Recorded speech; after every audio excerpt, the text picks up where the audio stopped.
The reason Carti is one of the biggest artists of our generation may not be for the reasons you think, such as having immense talent and flawless music. The real reason Carti has reached superstar, top of the industry status, is because he is a vulture. Even though on the surface he may look charming and just an artist who knows how to reach the next stepping stone of their career, in reality he uses everyone he can, even if it means stabbing his lifelong friends in the back. From abandoning every person that helped him get to where he is today, having lifelong allegations of domestic violence in his relationships, and being arrested multiple times for attacking innocent public workers, Carti's devilish image may just be a reflection of the person he actually is. So here is how Playboi Carti ruined these people's lives.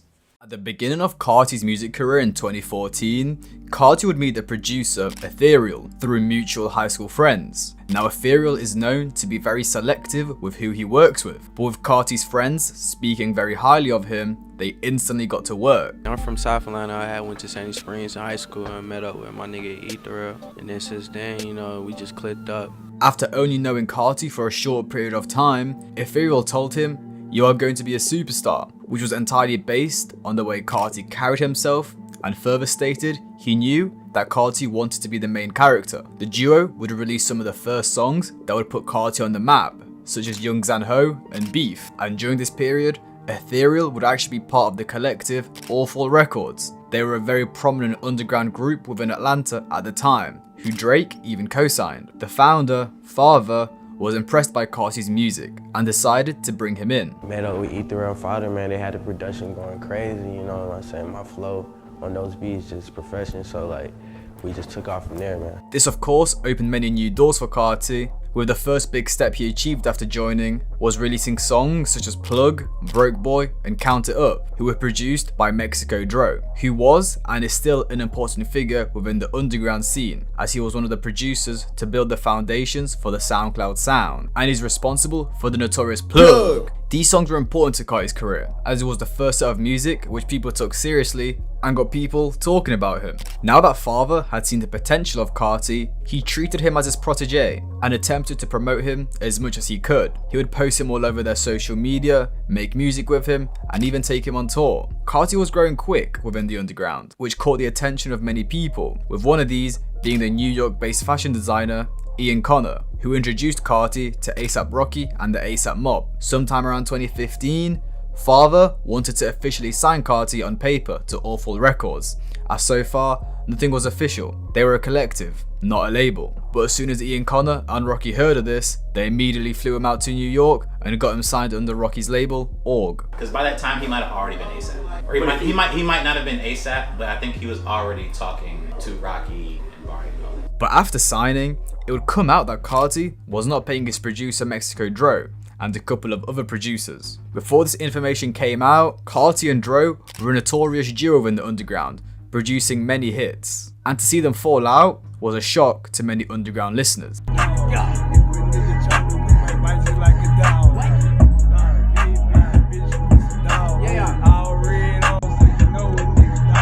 Just before the release of Self-Titled, Carti's and Mexico Dro's relationship would go south. Dro would take to Twitter to diss Carti after he supposedly ran away with his beats and never paid for them, with one of these beats being for the song Plug, featuring Rich the Kid, Carti and Kodak Black. Dro would even call him out on Twitter Live. Carti, if I catch you, nigga, I'm your ass, it's over with, I'm taking your chain, I'm taking all your fucking money, nigga. But after their falling out, Dro would land credits on Carti's Self-Titled as he produced the song Had To, and had his ad-libs used on the song Let It Go.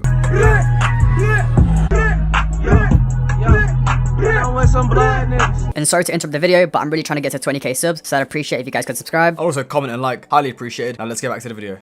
Dro actually contacted Carti to remove him from his tape, but Carti didn't listen and still released it. Mexico Dro also has writing credits on top from Die Lit, but apart from that, the two haven't spoken since. After coming out of jail in 2019, Dro even tried to contact Carti to work on a tape, but was left with no reply, which is a shame. Mexico Dro was a very important figure in Carti's early career, especially as he produced some of the first songs that put Carti on the map. Unfortunately though, as they were both underground figures at the time, most of the music is done without any legal work involved, meaning most of the time only the artist gets paid. Producers, creatives are usually left in the dust. The other producer that Carti had scammed was MilanMakesBeats, who produced the song Velo Thug and many other unreleased snippets. Milan had actually produced the majority of the self-titled mixtape before Carti redid all the songs over Pierre beats. What happened was, Milan would send Carti snippets of his beats.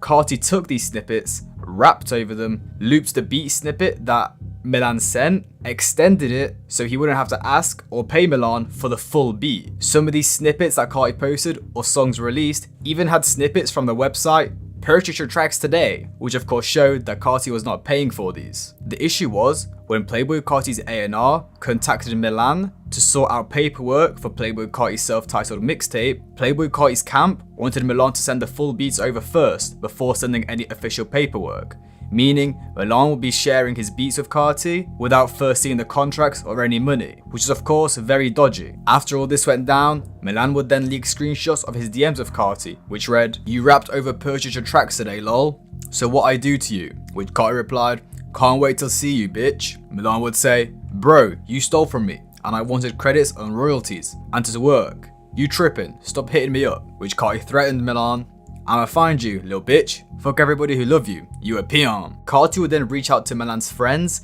to try to find out where he lives, probably so he can go rob his place and beat his ass. Milan's friends would release the screenshots which read, "Yo bruh, is Milan in North or South Carolina? I don't know why. I don't know about that fella. I'll pay you, find out where he stay at, call me. Bro, that's hella sus. I ain't gonna tell you his info. I'ma find you. Like hell you bitch. I ain't afraid to whoop your bitch ass and take that fake ass tech deck chain. You a bitch. I'ma kill you and Milan and Bands. That's on greed, bitch. You a stain. You lame as hell, bro." Now, Carti would say it's for Milan and Barnes because after Carti refused to give Milan credits or any money for his beats, Milan would take it upon himself to leak the song Butterfly Coupe, which was Carti's song, but also had a Young's Bands feature, who at the time was beefing Carti because Bands supposedly didn't pay Carti for a feature. So of course Carti didn't want Milan to release the song, firstly because it has Carti's vocals and Carti didn't approve of this to be released, and then secondly because it had a Young Bands on it. Milan would leak another screenshot of this conversation which read, "Don't drop shit with me on your shit, on everything. I'll fight you. I will have fellas at your house today. Try me. I'm in the UK, I'm bored. I will gladly set your ass up. Fuck you and Young Band's pussy." Wait, what? Fella, you be stealing my beats and stealing my sound. I haven't done shit to your ass but make beats that you stole. I don't give a fuck how you feel. It's a damn song. What the fuck have I done to you? You stole beats and running around with a sound. Carti would then block Milan, which ended the situation. Carti concluded all of this with, "I only rap on Pierre beats, so this old producer's sick. I promise I don't do janky business." Bruh, fella's mad because I stopped rapping on his beats. Bro, it's crazy because I can't even defend myself, because these fellas ain't worth it. If I stole a beat, I'll tell that pussy fella. Pierre born rich as fuck, that's all I need. I don't owe him shit, I don't steal beats. Which, very hypocritical, because Carti would delete the Milan produced song, Velo Thugs. So it seems like Carti did steal the beat, and then tried to delete the song to hide any evidence. But things have been quiet since. Carti did rob Milan and Mexico Dro, but unfortunately for them, there was nothing they could do. These releases aren't worth enough money to hire lawyers and actually sue Carti for money, because the lawyer fees would probably be worth more than the actual money they could get from Carti and his camp. You ain't getting a dime. What's his name? Milan. Hey, Milan. Sorry, buddy. Nah, I think you should Get out my fucking DM. Are you kidding me? DM my lawyer.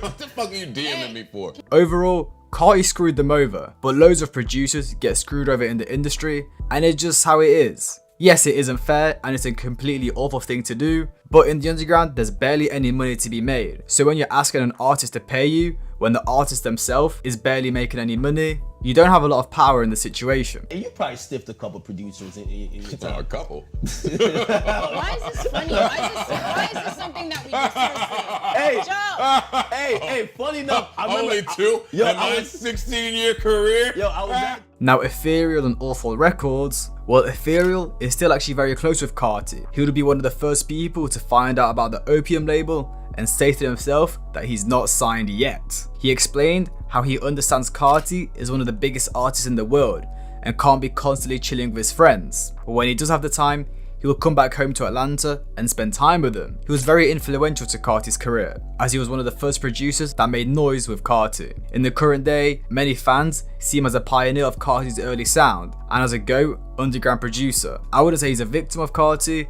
or that Carti ditched him. It's more he simply moved on to a different producer, and fair enough in Carti's case, because they're still close to this day, and Carti even rapped over his beats in 2020.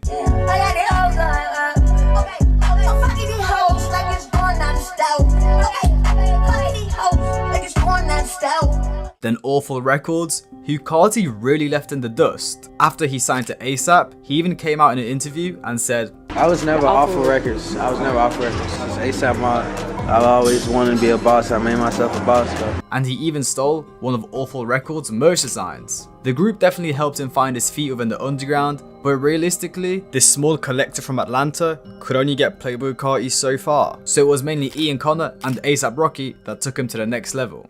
In the modern era, Carti is known as this global superstar, but a lot of casual fans won't know who UnoTheActivist and ThouxanbandFauni are. While the three go way back to 2014, where they were all together in a rap group called Splur Gang, with Carti and Uno especially going way back, with them knowing each other since they were literal babies. Then Fauni would come around after he held a house party and they met through mutual friends. The group would start releasing music and started making some buzz in the underground, especially Carti. After finishing high school, Carti would move to New York, where he would stay with his family in the Bronx. While in New York, Carti would be discovered by two prominent figures within the fashion scene: A$AP Bari, co-founder of the A$AP Mob and the creator of the V-Lone brand, then the designer and stylist Ian Connor. They would take him under his wing and had planned to make him a superstar. They would introduce him to A$AP Rocky, who in that year of 2015 had just released his second studio album, At Long Last A$AP, selling 140k units first week and debuted at #1 on the US Billboard. Carti would be A$AP Rocky's protege and would become close friends with him. Eventually, they all became one really big crew: the A$AP Mob, Carti, Fauni, Uno, Ian, and the Bloody Brothers, Bloody Dior and Bloody Osiris, who are both respectable figures within the fashion industry. They would all be underground favourites and were dropping really good music at the time, with the likes of V-Lone Thug and What. However, the group started to fall apart, as Carti would be seen a lot more with the A$AP Mob, Ian Connor, than his own childhood friends, Fauni and Uno.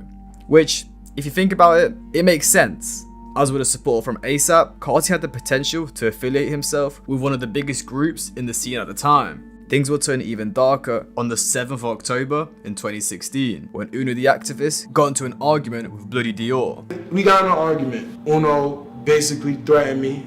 I had it on me. He had people come, pull up on me 4 cars deep, and it was a fire shot, and he got hit. Now this is where Carti would start falling apart with Uno and Fauni, as he didn't support Uno and stay by his side during this beef, and would instead continue being friends with the A$AP Mob and the Bloody Brothers. After this all went down, Carti's group claimed Uno snitched the cops and said they had the paperwork. UnoTheActivist of my Celtics aggravated assault. Guilty, 10 years. This is my fine. This is my cop-out. And then Bloody Osiris would drop a diss track on Uno. Some time would go by, but Uno didn't let it go. He'd come up with a series on tweets which read, "This ain't no diss, but I would never sell my soul for the fame. I would never change on my family over pussy," which is in reference to him getting shot, as the incident supposedly went down due to him and Dior arguing over a girl. "I would never friend my brother's enemy," which is him coming at Carti again, that Carti chose the A$AP Mob and the Bloody Brothers over Uno and Fauni after he got shot. "I will never talk down on family, so fellas don't fuck with him before they meet him. All that devil worship, feeding statues is out." He would put out another diss tweet which read, "Fellas look you in your eye and say, I can take your style because we family, then never see you again." Now this is another shot at Carti, because many fans in the modern day say that Carti basically bit Uno's flows, Uno's voice, and even his style, which is what this tweet is getting at. He would also say in another tweet, "If a fella shot my brother, I would never call the shooter my big homie," which is again him coming at Carti, as after Uno got shot, Carti would call Dior his brother. But Uno isn't the only person Carti would directly fall out with. Fauni would also have his own set of events, which would lead him to being a victim of Carti.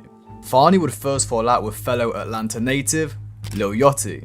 The two would fall out over a girl who set up Fauni and ended up getting his chain snatched by the rapper Slimecito. Lil Yachty would post an image of Fauni's chain, not knowing that it was actually Fauni's chain. Once he realised, he took to Twitter to apologise to Fauni, but Fauni was furious. And I mean, having your chain snatched, then posted by another rapper, is probably one of the most humiliating things that can happen.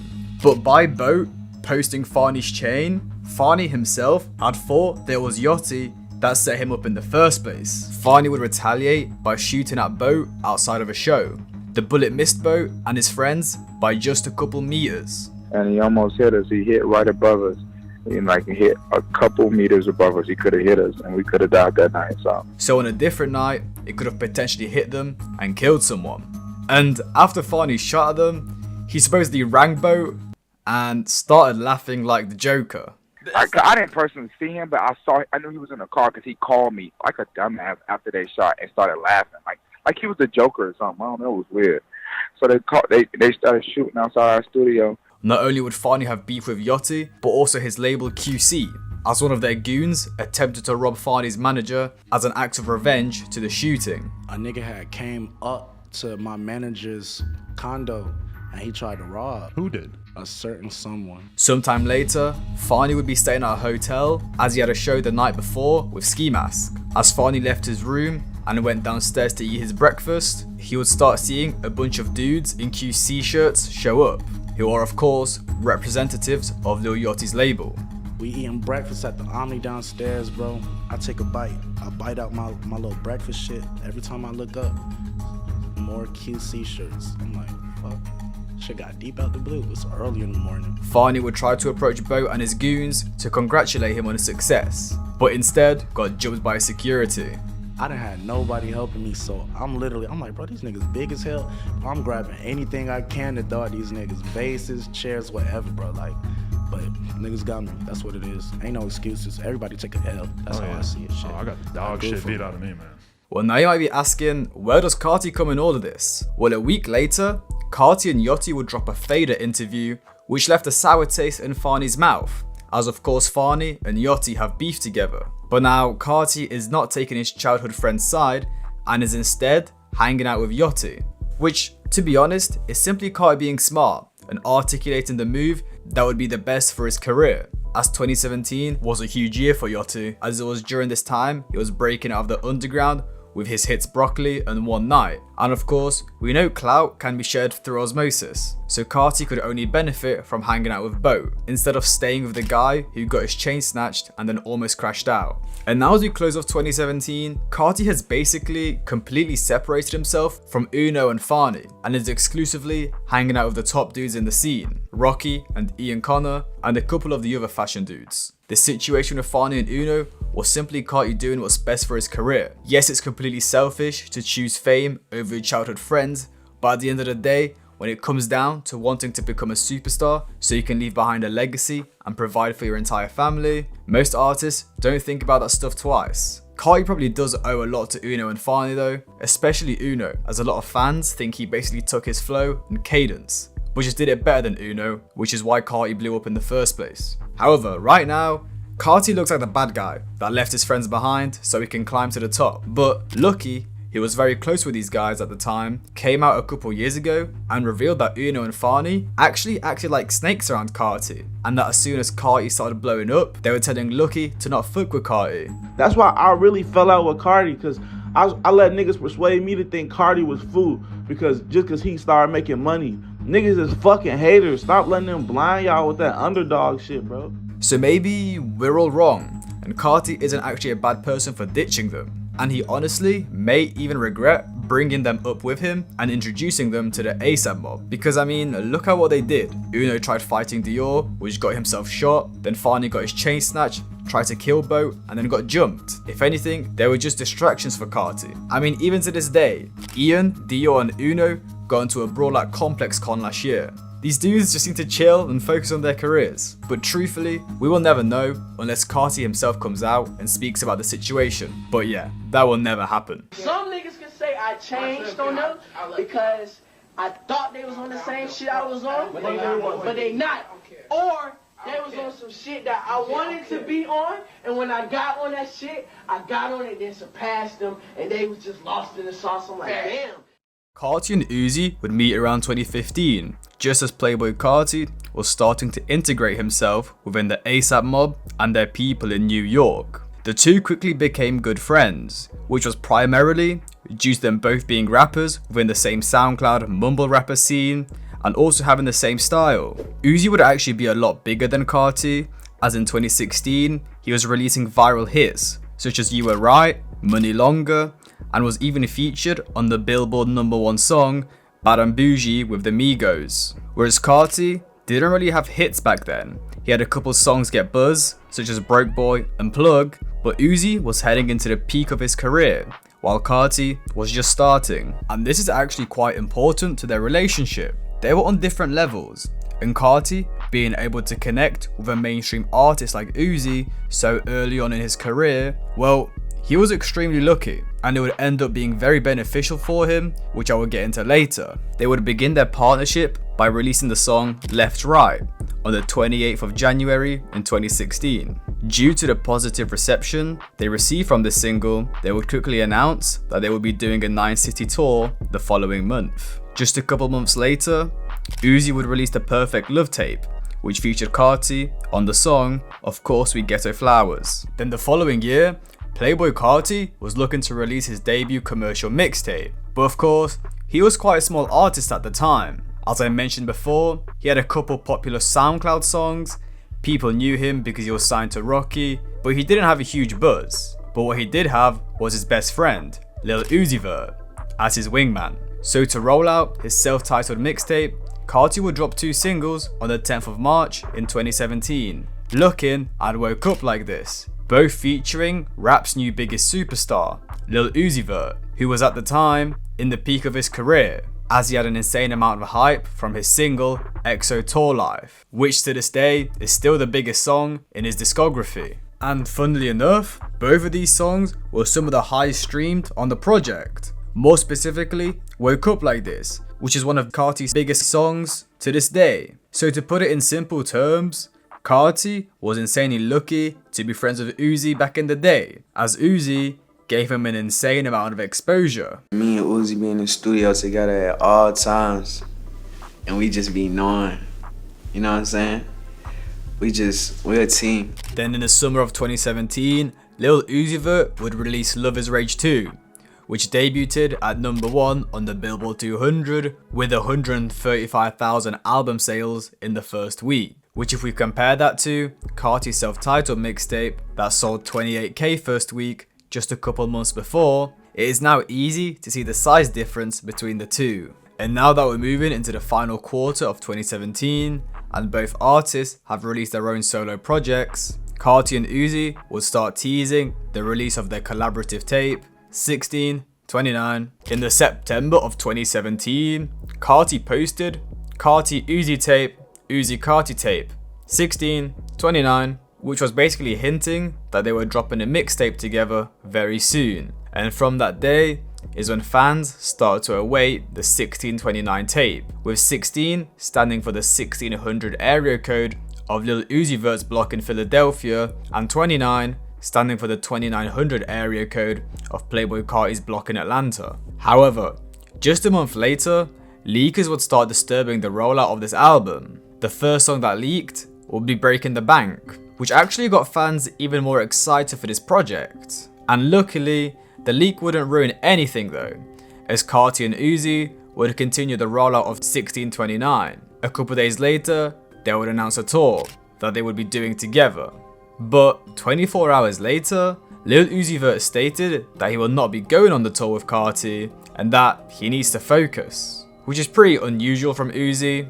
Venues were booked, openers were selected, and tickets were being sold, just for him to pull out. I mean, not only did he ruin it for everyone, but also himself, because 2 of the most popular coming up at the time, doing a nationwide tour, they were missing out on an insane amount of money. Now after this tweet of Uzi announcing that he's dropping out from the tour, well, Carti and Uzi didn't speak on 1629 for a long time, and it kind of seemed like the idea of it was dead. But what caused Uzi to drop out of the tour during this 2017 period? Well, firstly, we have his tweet, "Need to focus," which doesn't make a lot of sense. He just dropped his debut studio album, which performed extremely well and was loved by fans. I'm not sure what "need to focus" could mean. Was he maybe not happy with how that album came out? Or he was just very dedicated to his craft and wanted to focus more on his solo career, as 1629 was a collaborative tape with Carti, who was a much smaller artist than Uzi. So for Uzi, there isn't much of a career gain after dropping this tape with Carti. Whereas for Carti, it would give him a huge amount of exposure, which actually may have had the reverse effect on Carti himself, as he may have not even wanted this album to drop, as back then, his two biggest songs were Magnolia and Woke Up Like This, with the latter featuring Uzi. And if 1629 did release, well, the majority of his discography would have been outstreamed by these collab songs with Uzi, and may have given him the image that he's only popular because of Uzi, and that he kind of is his sidekick. Well, if that wasn't the reason, well, was it the leaks? Break the Bank leaked in October, then in December, Squad would leak, which was rumoured to be another song from the 1629 tape. But again, two songs leaking shouldn't be a big deal, when these guys are best friends, and they probably had hundreds of songs in the vault. An interviewer would actually ask Carti about the 1629 collab tape, where Carti completely dodged the question by replying with, "Me and Uzi go crazy." The interviewer would then follow up with, "How many songs do you guys have in the vault together?" Where Carti answered 100, then added that they have been recording since 2015. When in the late December of 2017, Carti would take it upon himself to continue teasing the release of 1629, as he would post a snippet of the Break the Bank music video to Instagram, where he stated that the video would be dropping at the end of December. However, the video would be quickly deleted just 10 minutes later, which crushed the fans' dreams of 1629 releasing. And after that, it was silence again. And really, it was the last time we would hear about 1629 from Playboi Carti himself. Moving into 2018, more songs would leak. Bankroll, Big Bank, and Throw It Up, which were all supposed to be on 1629. Now, leaks wouldn't be the only thing affecting the release of their collaborative mixtape, but also Playboi Carti's debut studio album, Die Lit. Coming up to the release of the album, the lead single to the project, Love Hurts, featuring Travis Scott, would leak, alongside a cluster of other songs, which is when Carti and his team panicked and quickly released a single on streaming services to manage the damage the leak would do to the streams. Further leaks such as Foreign, Chopper Won't Miss, and Shooter would cause Carti and his team to surprise drop the album one day after announcing the release date, as again, Carti and his team didn't want the leaks to screw up the performance of the album. The song Shooter would feature Uzi himself, as the song was actually originally a Lil Uzi Vert song, until he gave it away to Carti as he thought it wasn't good enough. Lil Uzi Vert also had his fair share of problems with leakers. One time he got so frustrated with his music being leaked that he went and pulled up to one of the people that was behind leaking his music and humiliated him on Instagram. Stand up. Skinny ass, bitch ass nigga, sit down. Fuck is wrong with you? Fucking hacking on my shit, motherfucking leaking my music. Nigga, that's my goddamn job. Goddamn fucking up relationship with goddamn other motherfuckers that I fuck with, old bitch ass nigga. Then another time, the ex-Working on Dying producer, Forza, was caught selling Lil Uzi Vert leaks as he couldn't afford to live. Now, as Forza was being exposed online, he was staying in a hotel with Uzi and his group. So when Uzi found out Forza was leaking his music, Uzi kicked him out of the hotel and left him on the streets with literally nothing, which led to Forza announcing that he's going to himself and eventually joining the army. But now as we move into 2019, it really seemed like the idea of 1629 was completely dead. Many songs from the album leaked, and the duo also seemed like they were taking different paths with their solo career. You two seem to work really well together. Me and Cardi, we really having to, we gotta fight. Like physically fight for him to listen. Other than that, he don't hear nothing.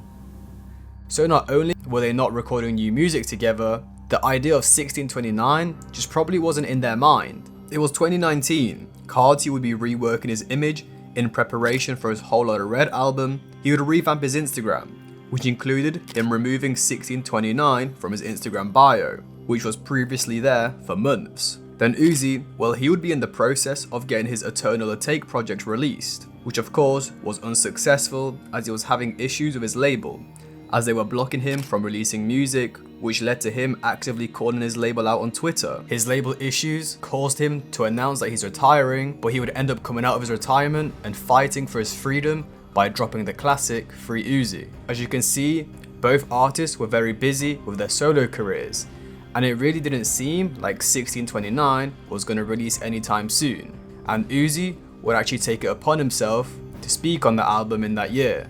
Bro, y'all asked me one thing about Carti. Y'all said that why we ain't dropped 1629, bro. I said I don't got the songs. I don't have them. And yeah, the truth was 1629 did not seem like it was happening. Not only were the songs leaking, but the artists themselves literally did not have access to their own work. So the project can't even be put together until they got these songs. Now, after Carti released their last official song together on Die Lit, the duo would not be seen together anymore.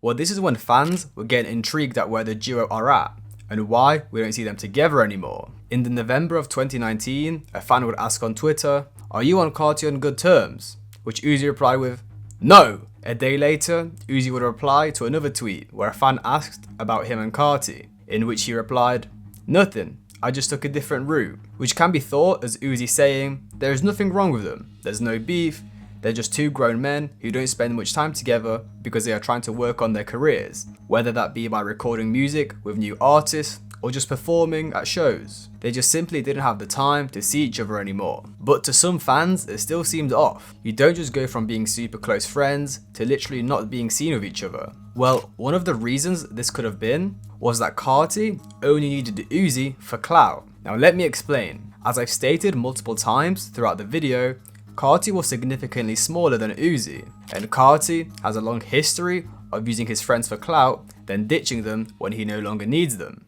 Yeah, they definitely were close friends, but after Carti got all the exposure he could from Uzi, it seemed like he didn't really bother to be friends with him, which you will see later on in the video. It's 2020 and Eternal Take has just dropped, and we haven't seen an Uzi Carti collab in over 2 years. And many were even expecting Carti to be on the tape, as during the rollout for Eternal Take, Lil Uzi Vert responded to a fan on Twitter stating that him and Carti aren't beefing. A fan would also say, "You said you and Carti has over 1,000 songs together, drop one," which Uzi replied with, "I would love, just don't know where he at," stating that he wants to drop music with Carti, he just doesn't know if Carti wants to and doesn't know where Carti even is. And just a couple weeks later, a fan would post a leaked 1629 song, Big Bang, and asked Uzi if we're ever going to hear this song. Well, Uzi wouldn't say anything, but he did retweet it, which got fans really thinking Carti was going to be on this tape, and fans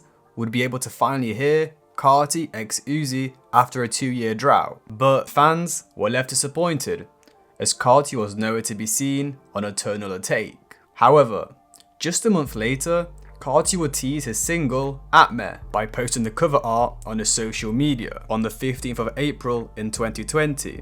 And on that same day, he would also post a handful of tweets, with one of them being, "I cannot beef a beer, yeah," which fans thought was aimed at Uzi. Well, Uzi would take it upon himself to recreate the cover with himself on it, and also post it on his social media. And fans thought this was the start of a beef. I mean, just a month before, Uzi was saying that he doesn't know where Carti is and that he wants to release music with him, he just can't. And now he's recreating his album covers. It just seems weird. Well, the situation would get even weirder when Uzi would start tweeting and Carti would get involved. So after Uzi tweeted his own version of the Atme cover, he would then tweet, "This shit about to be fun, devil emoji, smiling emoji," which was a bit cryptic. Lil Uzi Vert's producer, Molly Raw, would then tweet, "New Carti shit slap," which Uzi quote tweeted with a laughing emoji, which fans interpreted as him laughing at Molly Raw's comment,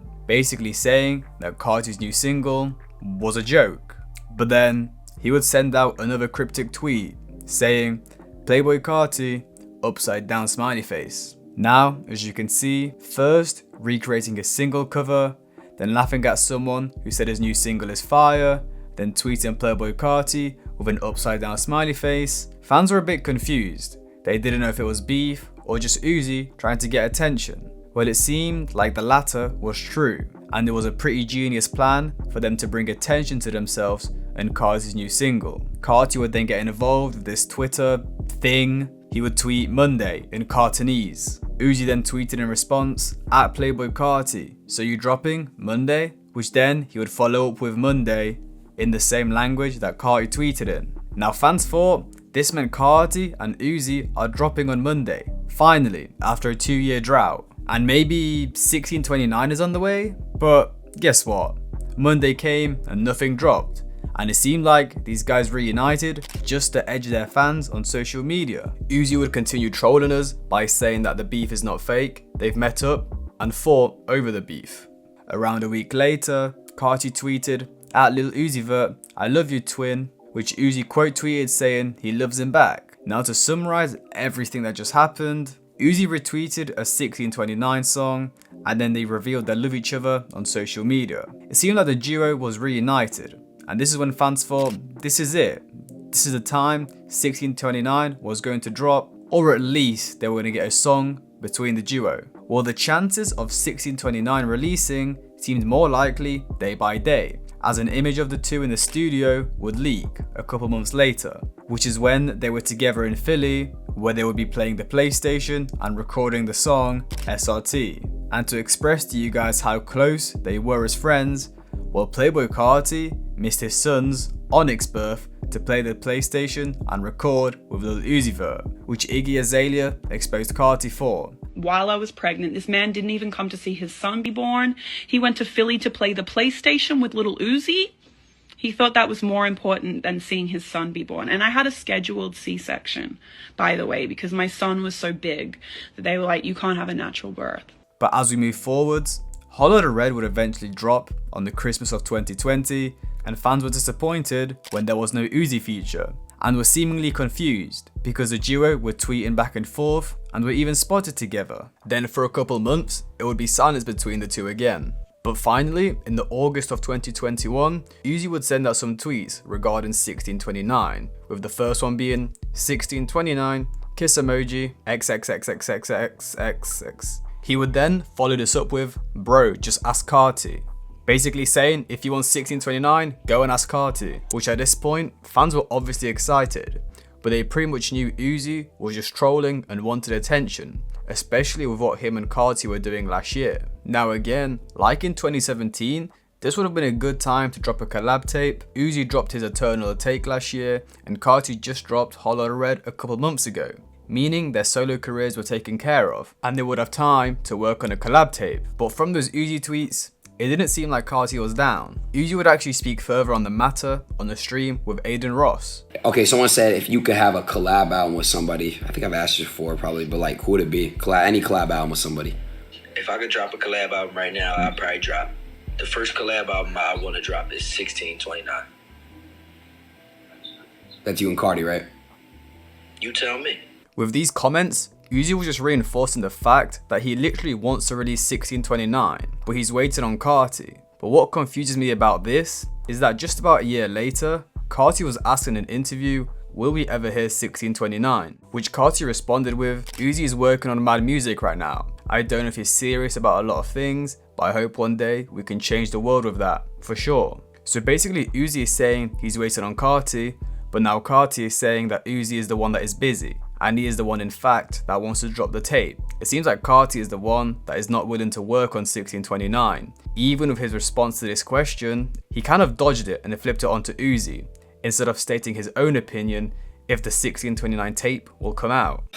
Well, I hate to break it to you, I already have all the leaks, so I will be playing them on stream after this. You know what's crazy? You talking about you had the leaks, but we recorded 1629 in London and nobody had them. I don't even have them, so ha. So Uzi just stated that all the songs they recorded in that 2017 period were in London and no one has heard them, and that he himself doesn't have access to the songs. So does that mean the songs that have leaked previously weren't officially on 1629? They were just random Carti Uzi songs? And does this mean they never even officially worked on 1629 since they never had access to the songs in the first place? it was just a concept album to hype up fans? Or just to sell out a tour? The album's done? Bro, look at you always starting shit. No. But, you know, there's a lot of songs that me and Carti got over, like, really, no lie. We got over, like, new, and I'm talking about from 2020 to 2022, because I had saw Carti in New York in 2022. From 20 to 2022, me and Carti probably got, and these is not including old songs that y'all never heard, probably like 40 songs. Wow, that I've just never heard. That I never even talk about because it ain't even like, you know, that shit. What the fuck? That's crazy.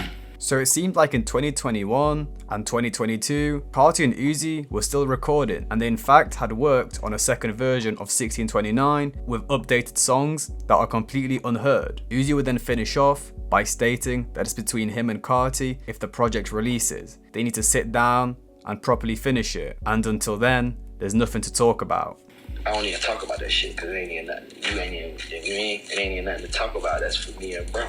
Whatever me and bro figure out, when we figure it out and put it out. But me and bro got millions. We got a lot of songs. And when I say millions of songs, 40 songs, a lot of songs. Yeah, for sure. So, wow, that's crazy. But that's my that's my collab tape right there. That's my tape that I know, like, it's like, if that all the way happens and get put together the right way, then that's him. That's him. Damn, bro, y'all really got and for the ladies, that's her.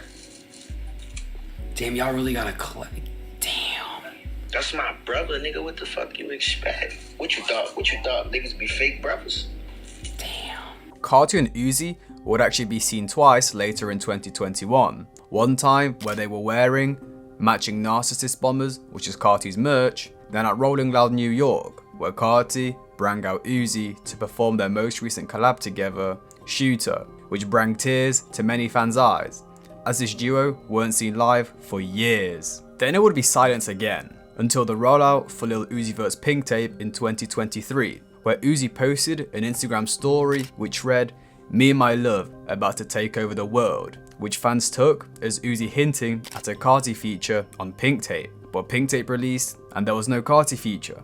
Well, actually, Uzi's team would accidentally release the Carti Uzi leak, Pass It, as a song on Pink Tape onto YouTube, which was completely random, but it got almost instantly deleted, and Bobalam would actually come out and reveal the truth behind what happened with this Carti feature, as there was more to it than just an employee accidentally uploading the song. So Carti was actually on it at one point, like 5 days ago. And then he pulled the plug on the song because he didn't like it. It wasn't adhesive or cohesive with his Opium sound, like the, dark, grungy, like rock star shit for his next album. He wasn't answering Uzi or sending him another verse. He was just saying, like, he wasn't even messaging him at all. So he ghosted him until the day before Pink Tape, where then he asked for like all the Pink Tape songs allegedly. And then, like, obviously at that point, it's just too late. So yeah, it seemed like Carti screwed Uzi over for the feature on Pink Tape. But Carti did this as well for Whole Lotta Red. Just a couple of weeks before the release of the album in 2020, Uzi stated to a fan that he's on track 3 and track 16 of Whole Lotta Red. But Carti would go on to re-record the whole album around 2 weeks before the official release. So Uzi got his features removed and never made it onto the album. Then pretty much the last thing I could find between the two was a Lil Uzi Vert fan page that came out and stated that Carti has been acting weird towards Uzi since 2020. And Uzi said himself, "I'm not dropping no collab album with a fella who goes on and off like a light switch.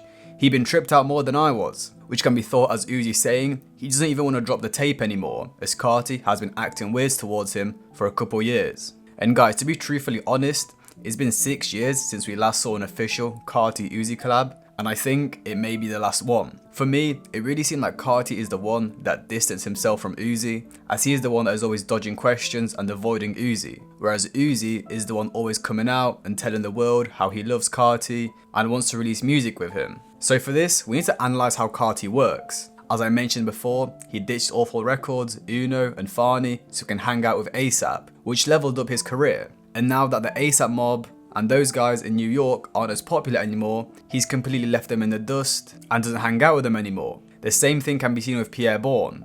They made a generational album with Die Lit, but as soon as Carti didn't need his beats, he completely left him and doesn't speak to him anymore. Pierre even had to beg Carti's friend to let him in the studio with them. And to me at least, it seems like the same thing happened with Uzi. Uzi got Carti his 3 most popular songs by giving him features, which gave him an insane amount of exposure. But as Carti grew bigger and bigger, he no longer needed Uzi. Especially now more recently, where the hype for Carti is greater than Uzi. Carti now only works with people who will help his career. That's why he's been giving features to Drake, Travis Scott, The Weeknd and Kanye, because they will give him the exposure and fame, whereas Uzi doesn't provide anything to Carti, apart from maybe a bit of nostalgia. The truth is, Carti is a narcissist and has a self-proclaimed bipolar disorder, so we will never know how he thinks or what to ever expect from him. But to me, it seems like the idea of 1629 or any Carti Uzi collab is pretty much dead. After moving to Atlanta in 2014 to study music engineering, Pierre Bourne had also plotted this move to the A so he can connect with different artists and producers, which worked out, as while in school, he met some significant figures. After graduating, he would land an internship at T.I.'s Hustle Gang and another recording studio within Atlanta. However, he didn't enjoy either of those, and it wouldn't be until his apartment got robbed that he would start making big moves. The incident turned out to be a blessing in disguise, as after the robbery, Pierre went to stay with his friend, who introduced him to multi-platinum producer TM88 and Aaron Reed, son of label record executive L.A. Reid. After building a close bond with Aaron, it would eventually lead to him landing an engineering job at Epic Records in 2015, where he learned how to properly structure songs and make fully fleshed tracks. DJ Burn One would then give him his first stepping stone in his career, by placing him in a studio session with Young Nudy, where Nudy and Pierre themselves became a well-renowned duo, as it was the first time the world was introduced to Pierre's spacey beats, accompanied by Nudy's nonchalant rapping. However, towards the end of 2016, he would quit the job at Epic Records as he felt like there was no progression, and with it being a full-time job, he didn't have any time to make beats. And luckily for him, the same day he quit would be the day he would get a life-changing phone call from Metro Boomin saying he wants to work with him, which further helped him connect with people within the industry. Picture quitting your job, you're like, fuck, alright, I quit it, now what's next? What do I do? Like, fuck, you start panicking for 2 hours. You like, I don't know what I just did. And then somebody call you like, the hottest producer in the game right now, I want you to come to the studio. Are you trying to come through? And I was just like, I just quit my job. The fuck? Pick me up. I got all my bags with me, like. But unfortunately for Pierre, he still didn't have any solid placements, so he needed money, which resulted in him bouncing around studios and engineering for money. This led to him one day being in a studio session with Lil Yachty's brother, K Supreme. In this session, Pierre gave K Supreme the beat to what is now Playboi Carti's hit song featuring Lil Uzi Vert, Woke Up Like This. After giving K Supreme the beat, Carti hopped on the song while in a session with K Supreme without Pierre in the studio. K Supreme would then inform Pierre of this, and at first, Pierre was angry, as he didn't like when people would get on his beats without his permission. And on that same day Carti recorded Woke Up Like This, the song ended up going insanely viral, as Carti posted the iconic snippet of the song on his social medias. Gave K Supreme some beats, and the next time I saw him in the studio, he told me Carti got on the beat. But I was confused. I was like, I gave those beats to you, bro. Like, why did you do that? Like, why? I was mad. Like, I was upset. I really was upset. And then he showed me the video. It was on Instagram. It's the video of him in the car playing Woke Up Like This. It was too late. I couldn't even be like, I don't like that song. I like the song, but I was just like, I couldn't even be like, nah. It was too late. We linked maybe like 2 weeks later.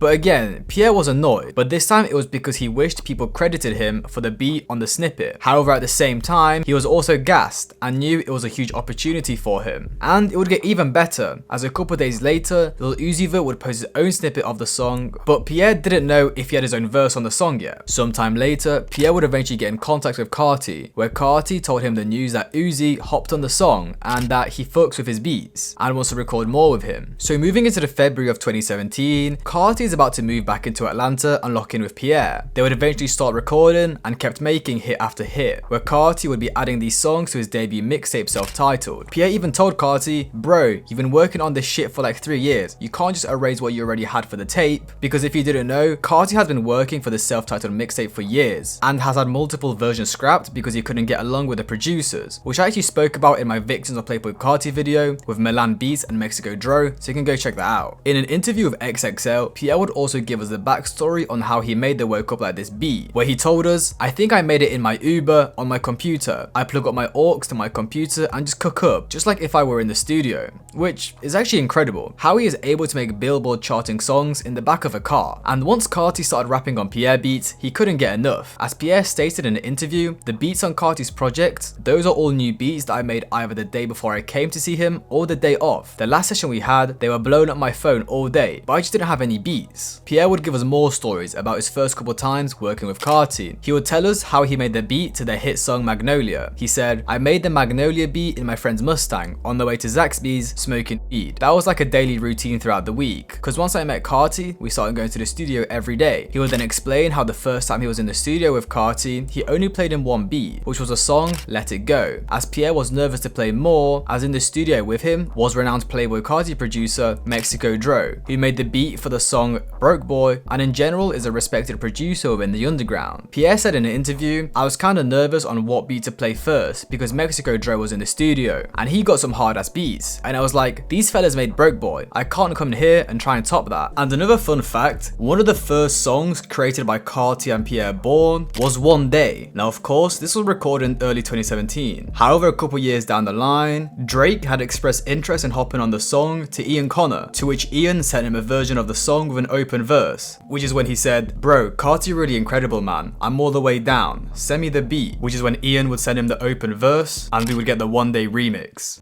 As they continued working further into 2017, around April, they would continue recording, ready for the release of Playboi Carti's debut mixtape release. Now Woke Up Like This, already released in the previous month of March, which ended up being a hit, so the two knew they were cooking up some generational stuff. They would then record the song Magnolia, where Pierre explained, "I think we did Magnolia, I kinda already knew. I didn't know what was going to happen, but I knew something. We were already working and I think Woke Up Like This had already came out or something like that. So I saw how the world gravitated towards that and I was like, okay, they like it, they like what we okay. And eventually, on the 14th of April in 2017, Playboi Carti's self-titled project was released, and it's safe to say the world was stunned. A$AP Rocky's protege managed to drop a SoundCloud era masterpiece, with two of the songs from the project, Magnolia and Woke Up Like This, charting on the Billboard Hot 100. But all this success wasn't entirely due to Carti's talents. Pierre Bourne was a huge reason Carti blew up. No one ever heard beats like this before. Magnolia was a game-changing beat, and that song also spawned the iconic "Yo Pierre, you wanna come out here?" producer tag, sampled from the Jamie Foxx show. Yo Pierre, you wanna come out here? With the reason the tag was added in the first place being because, as you might remember before, Pierre wasn't publicly credited for the Woke Up Like This beat, and he was annoyed. So this time, it was his mission for people to know who he was, which he accomplished by adding that producer tag. And I was recording him this time, right? So I was like, yep, put my tag all on this bitch. Hell nah, I was like, y'all ain't gonna do me like Woke Up Like This. I wasn't there. I never got to send in the full beat. That's just a loop. Like, shit's a loop, 40 seconds. Sorry to interrupt the video, but if you're enjoying so far, I'd appreciate if you could subscribe, like and comment. I'm trying to get to 30k subs ASAP, so I'd appreciate that. Let's get back to the video. And after producing 6 tracks on the self-titled mixtape, Pierre and Carti were the hottest rapper-producer duo in the game. Now post self-titled, everyone wanted a Pierre beat. Trippie Redd, Gunna, Lil Yachty, Lil Uzi Vert, 6ix9ine, and many more industry stars. And after their viral hit Magnolia, Pierre and Carti would be in a world of their own, when Tory Lanez would attempt to drop a remix to Magnolia, after Pierre already declined to send him the original beat. Yo, start asking my nigga for beats. It's a dub for all y'all niggas being booty, nigga. We don't do that remix shit. Don't remix my shit. Tory Lanez still ended up making the remix, even though Carti and Pierre rejected them. And I mean, he was flamed because the thing sucked. And overall, Carti and Pierre didn't need this remix. They were the superstars, they were the ones breaking the barriers in hip hop. They don't need another rapper to help them out. After a successful year for both of them, Carti would unite with another hot rapper in the scene, Lil Uzi Vert. And I mean, you guys already know about these two, an iconic duo of the SoundCloud era, both leading that generation with their own genres. So when these guys came together and announced the drop on a collab tape called 1629, fans' worlds were rocked again. So after announcing this project, fans were constantly being edged by the aura of these two goats. Teasing the project, then a tour, and the music video. They were ready. Now the mastermind behind this project was supposed to be Pierre Bourne. Songs from the project would leak later down the line, such as Throw It Up, Break the Bank, and Big Bank, which fans fell in love with. Seeing both Carti and Uzi on Pierre beats, all at their peak, was an experience. However, unfortunately for everyone, the album would never be released and most likely scrapped due to differences in Carti's and Uzi's lives. But we can only wish that one day we will hear 1629. But as we round up 2017, it was time for Carti and Pierre to get back in the lab and cook up for Playboi Carti's debut studio album, Die Lit. The project would be big for both Carti and Pierre, as not only were they both solidifying themselves within the industry, but it would also be the first time the world would be introduced to Pierre Bourne's rapping. However, leading up to the rollout of the project in the May of 2018, there will be many bumps in the road to release. Firstly, the lead single to the album, Love Hurts, featuring Travis Scott, produced by Pierre Bourne, would be leaked. So as damage control, Carti's team acted quickly and released the song on streaming services. Further leaks such as Foreign, Chopper Won't Miss, and Shooter would cause Carti to surprise drop the album, only a day after announcing the release date of the project, which was again due to not wanting the album performance to be impacted by the leaks. And on the 11th of May in 2018, Die Lit would be released, with 15 out of the 19 songs produced by Pierre Bourne himself, with the album exceeding all expectations, being termed as genre-defying and the revival of trap music. Carti and Pierre knew they created a classic, and as I mentioned previously, this would be the first time for many of us we would hear Pierre's rapping on the song Right Now, where he explained in an interview with Kids Take Over how it went down. It's just the world took me in as a producer because of Magnolia. I was rapping first. Carti posted, switched on me on his Snapchat before Magnolia even came out. That's my song. He called me and said, I ain't know you rap. I was like, you ain't tell me to play you my rap song when I pulled up. You said you wanted to play some beats. And I would have rapped on the first album, but I said, nah, I kind of like this shit. I might blow up as a producer, be one of the biggest producers in the world. Fuck it, let's do it. Let's run it up. After the success of Die Lit, Pierre would go back to his rapping roots and drop The Life of Pierre 4, a 16-track album with the project being written, performed, produced and engineered entirely by Pierre himself. But after this, it was time to get back to work and craft Carti's next album. The first teaser we would get of new music from Carti would be when the iconic snippet of Cancun would be posted on social media. Previewed on the 2nd of July in 2018 by Orge videographer Hiji World, fans were shown a teaser clip of Carti and the King of Grime, Skepta, dancing around a parking lot in the UK, flexing jewellery and throwing cash while dancing to the mesmerising snippet, produced by Pierre Bourne himself. It would go viral, and the snippet itself would get an entire Fader article after fans made a 3-minute loop of Carti saying My Tummy Hurts, where Fader claimed it was a song of the summer. Shortly after that, Carti would be seen speaking to Virgil Abloh in a video, discussing the name of his second studio album, Whole Lotta Red.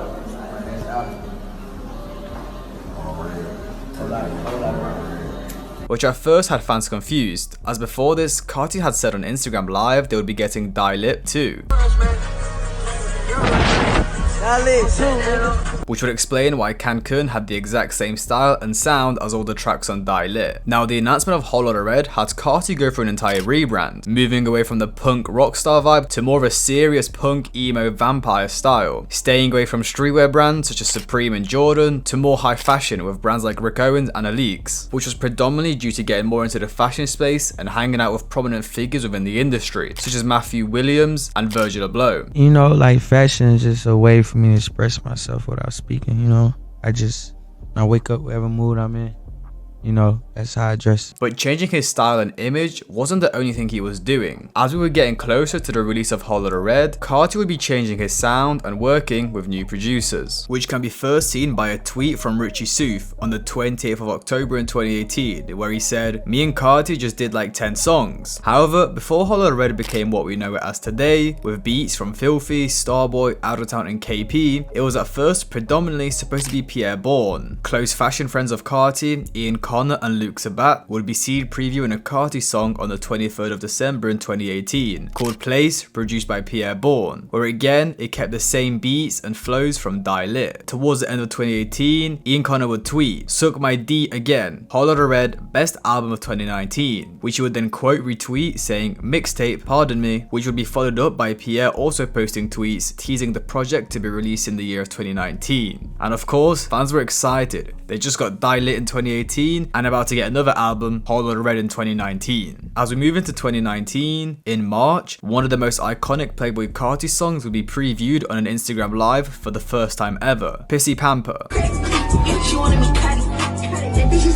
But I actually need to correct myself, as it is a Young Nudie song and was supposed to feature on his and Pierre's collaborative tape, Slimeer. However, the song is built around the intro to Japanese singer Mai Yamane's 1980 song Twilight, who from what I can find played a fundamental part in making the Japanese pop scene what it is today, a pioneer, and I have heard people call her the Drake of Japanese pop, and the sample never ended up clearing. Now we don't know why. There has been many fan theories, with it either being she wanted too much revenue from the song, or she didn't want her music to be played alongside the vulgar lines from Carti and Nudie, or just in general, she didn't want her image to be associated with modern Western hip hop. But just a month after the song was previewed, it would leak online, which further complicated the sample clearing process. It just won't get cleared. Right. And especially because it leaked, the people that I sampled, I know they feel some type of way, but it wasn't us that leaked it. But fans were desperate to hear the song, so a high school sophomore took matters into his own hands and unofficially uploaded the song onto Spotify under the name Kid Cudi. Now this leak would end up going #1 on the US Viral 50 chart on Spotify, earning rare headlines for an unreleased song, and Carti even performed it at Rolling Loud and Coachella. Well, thanks to a kid named Lil Cambo, who told Genius, quote, "Before the song came out, there was a snippet on YouTube and it sounded like it would be a hit if it was released.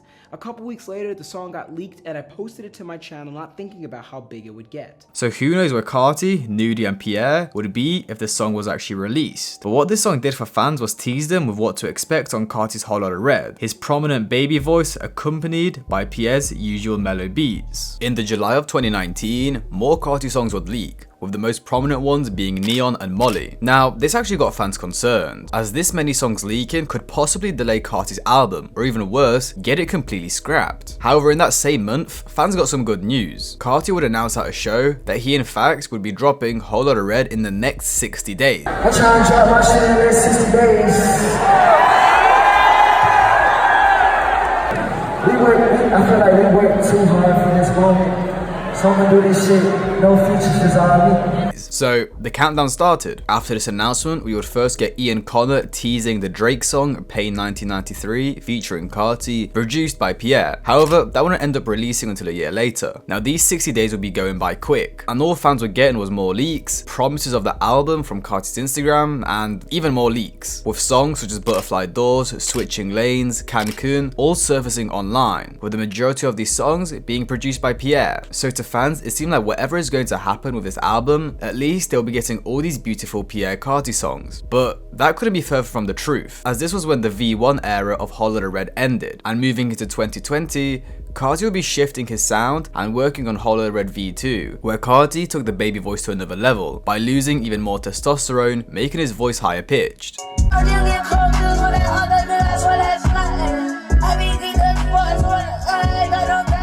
But it would be during this V2 era, from leaks, snippets and Carti himself, we could see he was branching further and further from the classic Pierre Bourne beats, and was starting to work with producers such as Jetson Made, Richie Souf, Out of Town and Starboy. Overall, having this more bouncier style of beats. People were so used to Carti and Pierre, it was hard to accept change. He even stated in an interview in early 2020 that he's working with a new producer every day. It's not even me taking my time and saying, oh, I'm gonna wait a year to drop my shit. I'm with a different producer. Yes. Every day. And it's like, damn, I'm like, damn, this is the sound right here. That's what's up. Yeah. That's facts. And it would get even worse when Carti officially dropped one of these features voice Jetson made produced songs, Atme, which had the internet in tears due to the unique voice Carti presented on this song. After Atme, Carti would then be featured on Drake's Pain 1993, produced by Pierre. But again, fans were disappointed as Carti kept with the weird voice, especially with the fact that the song had another version where Carti used his normal voice. However, his close associate Ian Connor convinced him to keep the baby voice verse. Now, after an eventful year for Carti, being arrested, getting on Drake's album and birthing his son, well, now it was time for the Lotta Red rollout. On the 23rd of November in 2020, Carti would post on Instagram, "Album turned in," referring to the fact that he submitted the album to his label and now he's just waiting for their approval to drop it. He would also go on Instagram Live the same day, previewing the song New Tank, produced by Filthy, with the song showcasing Carti's new sound, aggressive rage beats with a deeper voice, and overall darker tone, which for fans was a very magical moment. Not a single person apart from Carti had an idea what the album would sound like. Just 2 days later, Carti would preview Go to the Moon, featuring Kanye West, produced by Outertown and Wheezy, another aggressive track with a sound people have never heard before. Carti would then feature on Flex Up with Lil Yachty and Future, where again, Carti was on this aggressive, almost rage-like beat. And at this point in time, fans had no idea what to expect. They went from having baby voice, bouncy, Pierre-produced snippets from Lotta Red V1 and V2 to this dark, aggressive punk style with completely new producers. Academics would then come out on stream and announce the most anticipated hip-hop album ever will be dropping on Christmas Day. Playboi Carti, Whole Lotta Red, from what I've been told, will be dropping on Christmas Day. So as expected, Lotta Red would drop on Christmas Day, and the world was shocked. All these new producers on these rage beats that weren't really a thing back then. What happened to Pierre? He only managed to get 2 placements on the album, on the songs Place and I Love You, I Hate You. And fans were confused as Pierre even came out in an interview a couple months back saying how him and Carti were locked in and he was begging him for beats. So he calls me, I just got up. He's in the studio all night. He's like, yeah, I just did all those beats, send me some more. I'm like, nah, dog, no,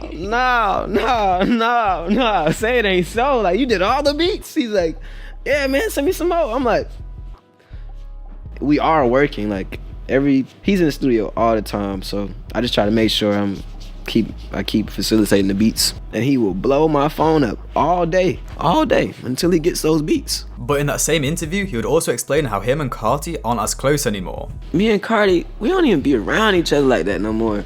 Like we talk all the time, but I don't know. I think after I started trying to finish my album, I just got so consumed in that became my real focus again. But not saying that I stopped producing for him, cause I always send beats, always send beats. But I noticed I don't have to physically be there.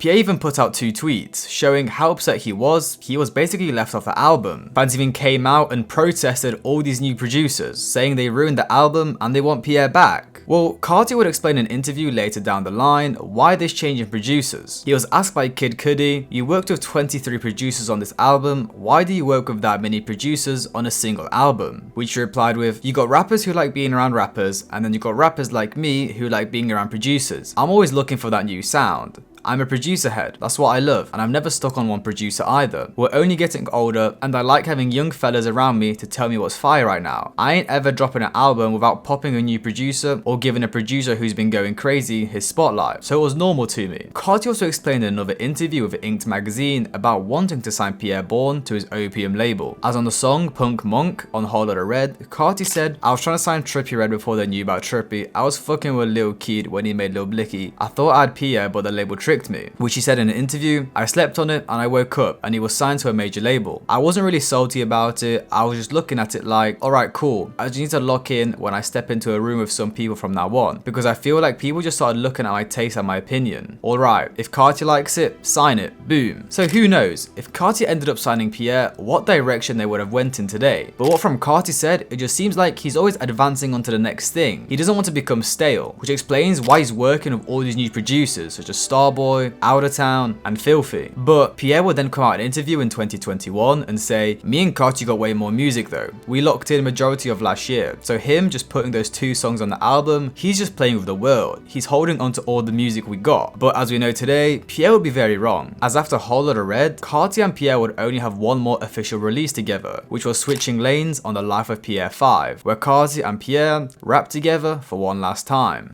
Well, after the last song together, they would get into some disagreements. Firstly, Carti's Opium label signed artist Ken Carson would send shots at Pierre on Twitter. In 2021, a fan asked if Ken would ever work with Pierre, to which he replied with no, and Ken would further elaborate on this, explaining the fact that Pierre refused to work with him earlier in his career, so now he wouldn't want to work with someone who swerved him beforehand. And honestly, it ended up working pretty well for Ken, as he managed to develop his own sound with the innovative Dutch duo Starboy and Out of Town, who were pioneers of the modern rage sound, mixing elements of EDM with Atlanta trap, making Ken Carson who he is today. Then on the 2nd of April in 2020, Pierre would release a music video to his song For You. But later that same day, Carti had decided to drop the music video to his hit song Sky, which got Pierre angry, and this led to him sending out a tweet which read, "Fella really don't want to see me glow, this written." Basically saying Carti doesn't want to see Pierre flourish, as he's trying to overshadow his music video by releasing his own on the same day. And honestly, it was odd from Carti. Whole Lotta Red dropped 4 months prior,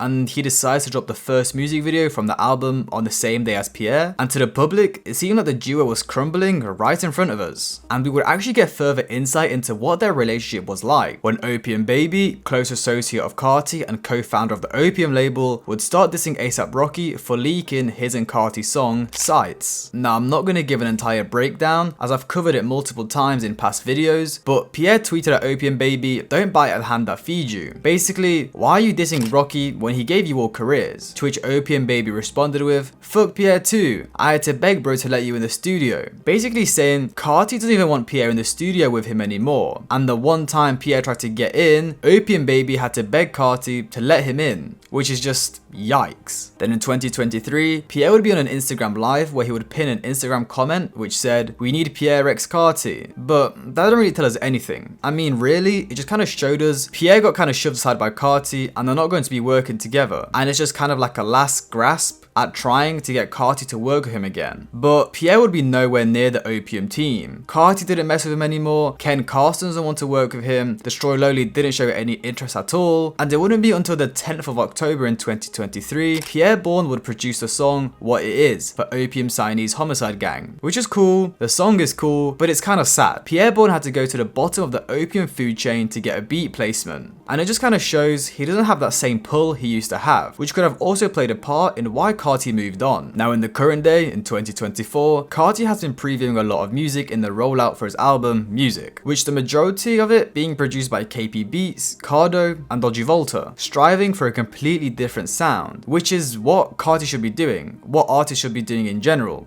Finding new sounds. And it's working. He's currently sitting on 60 monthly listeners, but that is because he is constantly changing his sound, working with stars like Metro Boomin, Camila Cabello, and Kanye West. If he was still stuck on Pierre, making baby voice music, it would have gotten stale and he may have just fallen off. So can we even blame Carti for not working with Pierre anymore? And is it just how the industry works?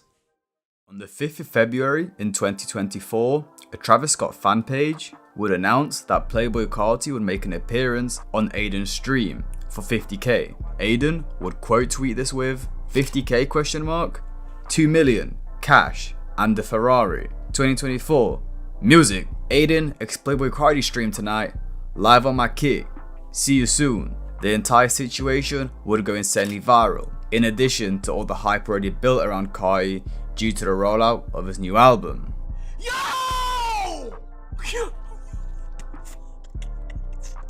Yo, he snapped!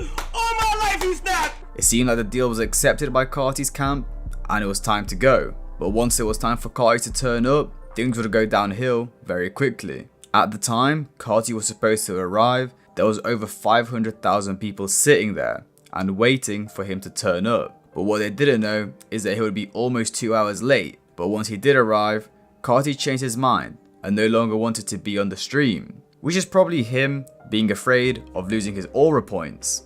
As we know, this is very important to Carti's non-binary vampire image. One of Carti's goons would enter Adin's stream, but Carti was nowhere to be seen. Swear to God, Carti left. I was so close to having him in this building. Y'all can put L's all you want. I'm sorry, bro. I'm gonna just say this. You sold so hard, bro. It wouldn't be until Adin started flexing a big bag of money, which he had ready for Carti, that he would eventually turn up. Carti would enter the room with an intro track, Hood by Air, where he would dance a little bit, then whisper a couple words. You working on the album though, right? Love you, love you. Thank you, thank you. Then take the money and leave. It was awful. Adin would try talking to Carti, he would just ignore him. So how was the Grammys?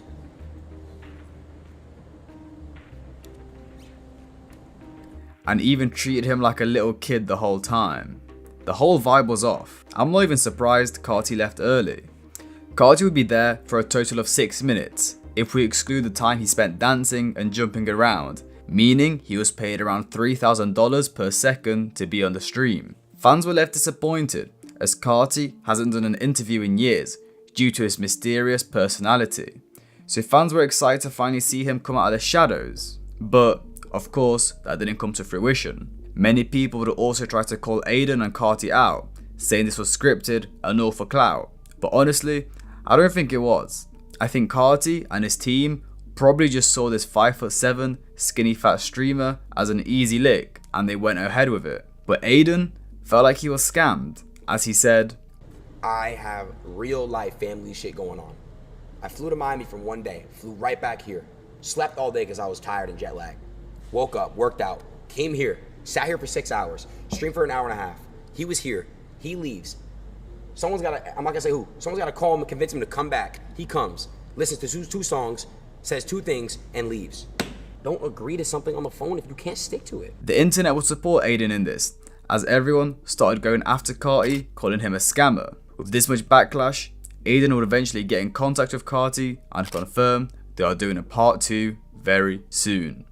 To end it off, it seems like Carti has done a lot of scummy things to get to the top, but to be fair to him, it's worked out, and now he's one of the biggest artists in the world. So, can we blame him? Oh, but his bad actions don't excuse beating up women. I was only talking about screwing over his rapper friends. I'd appreciate if you guys could subscribe, like, and comment, and I'll see you guys in the next one.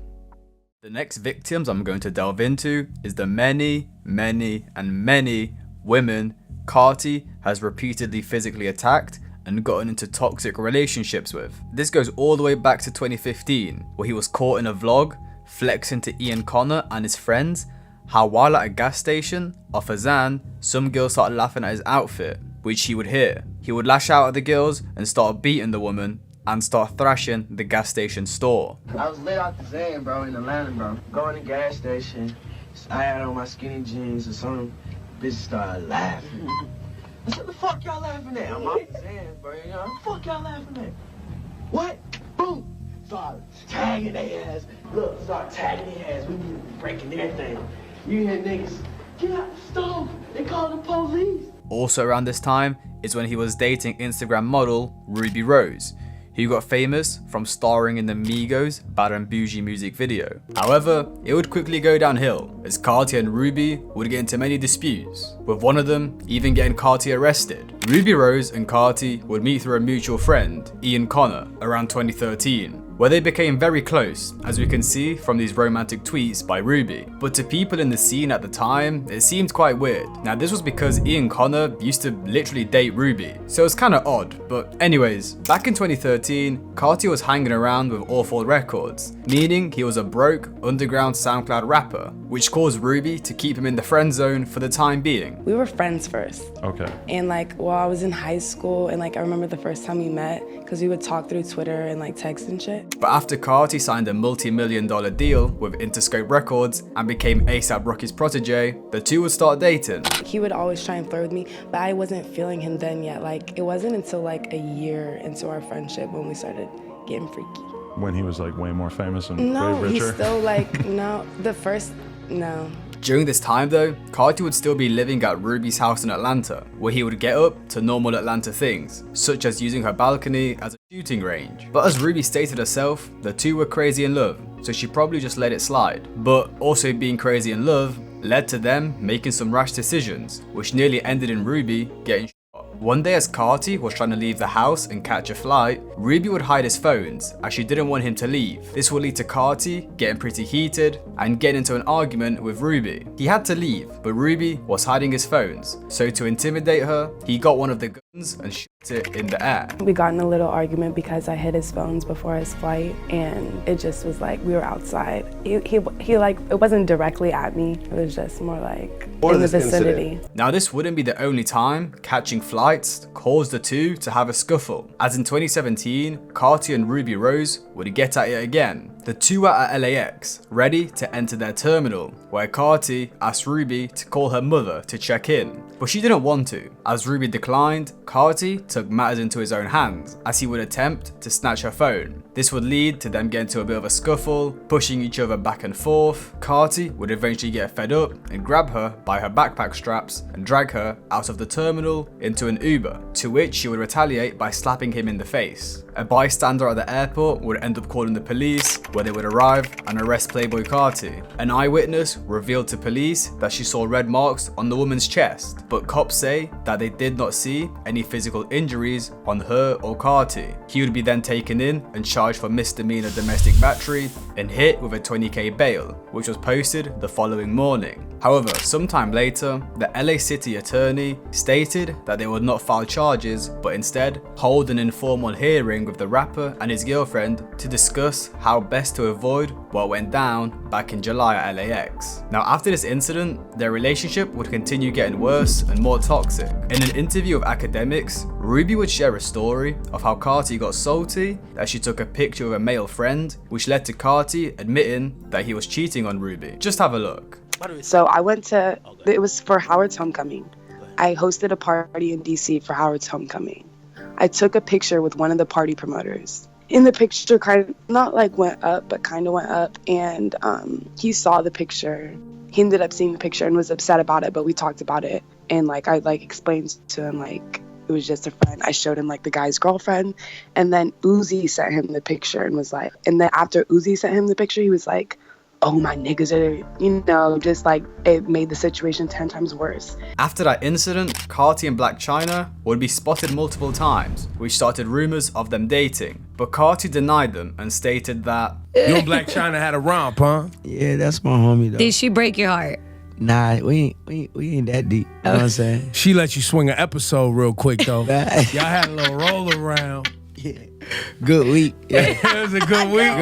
It was a good week. He ain't lying. Good week. But yeah, Ruby would be pretty upset by all of this, as she felt like she was done wrong. So she would leak her texts with Carti, where he was blowing up her phone with messages that read, "Miss you, like crazy, can't even lie, SMH, you want to be mean to me, I'm obsessed with you, love you Ruby, forever, out you," which Ruby captioned with, "Have fun with him sis," kissing emoji. Then to get revenge, Carti would leak Ruby's number. Damn, I need to check if that number's still working. But Ruby Rose would end up breaking things off with Carti, which she stated was due to the rumors of him being gay and also him cheating on her with Black China. It seems like Carti's first public relationship didn't end on good terms, and to be honest, the other ones that I mentioned in this video don't end on good terms either. After things ended with Ruby and Black China, this is when Carti would start linking with his childhood crush, Iggy Azalea. The duo would first be spotted in the September of 2018, where they would be snapped up by paparazzi leaving a restaurant in Beverly Hills, where Carti would even be seen buying and giving Iggy an enormous pink flower, which sparked rumors of the two dating. In the following months, the two would be continuously spotted in public together at events such as Rolling Loud in California, at the Alix fashion show in Paris, and multiple times at different airports, which at this point, it was confirmed the two were together. And the two were in pretty deep. Iggy would be seen buying Carti a Lamborghini for his birthday, where Carti would return the favor by buying her a giant diamond ring, which of course got fans thinking that the two were engaged. However, the two's relationship wouldn't always be so positive, as in late 2019, the two would be victims of a home robbery, where the suspect broke into their Atlanta home and sold approximately $1 million worth of jewelry. But things would get worse, as Iggy would then take it to Instagram to announce that she is now single. But Iggy would backtrack and post additional stories explaining that she was wrong for speaking about her relationship so publicly and that she actually loves Carti. So it seemed like the two were together again. Shortly after this, it would be leaked to to the press that Iggy is actually 6 months pregnant with Playboi Carti's child. The two would then be spotted in Australia together amid their breakup rumors, and before you knew it, Iggy Azalea's and Playboi Carti's son, Onyx, would be born in the April of 2020. Sorry to interrupt the video, but if you guys are enjoying so far, I'd appreciate if you could subscribe.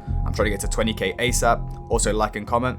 Thank you. Let's get back into the video. And in the media and to the public, everything seemed to be going great for the two. They just made up, Iggy is engaged, and they just had a child. But as we move further into 2020, the dark truth about their relationship would start coming out. Iggy would first take it to Instagram, where she posted stories saying, "You lost a real one. People take loyalty for granted, and that's why I'd rather be alone. What I meant last night was that I'm raising my son alone and I'm not in a relationship. Nothing I said was intended to make it seem like my son's father isn't a part of his life, but I've noticed a lot of people took it that way, so I wanted to clear the air. Onyx is so loved by his dad and has always had both parents in his life from day one." And Carti would stay pretty silent throughout all of this until the November of 2020, where he sent out a cryptic tweet which read, "I told that bitch shut up, my son crying." And Iggy would actually respond to this, where she stated that she spoke to Carti, where he told her the tweet isn't actually about her, which, you know, like, okay buddy, what are you talking about then? But what was actually going on behind the scenes was much worse than what it seemed like to the public, which is when Iggy would go on Instagram Live to expose how Carti treated her, and also his affair with his side chick Brandy, who is actually now the mother of his daughter, Eve. But we will talk about that later.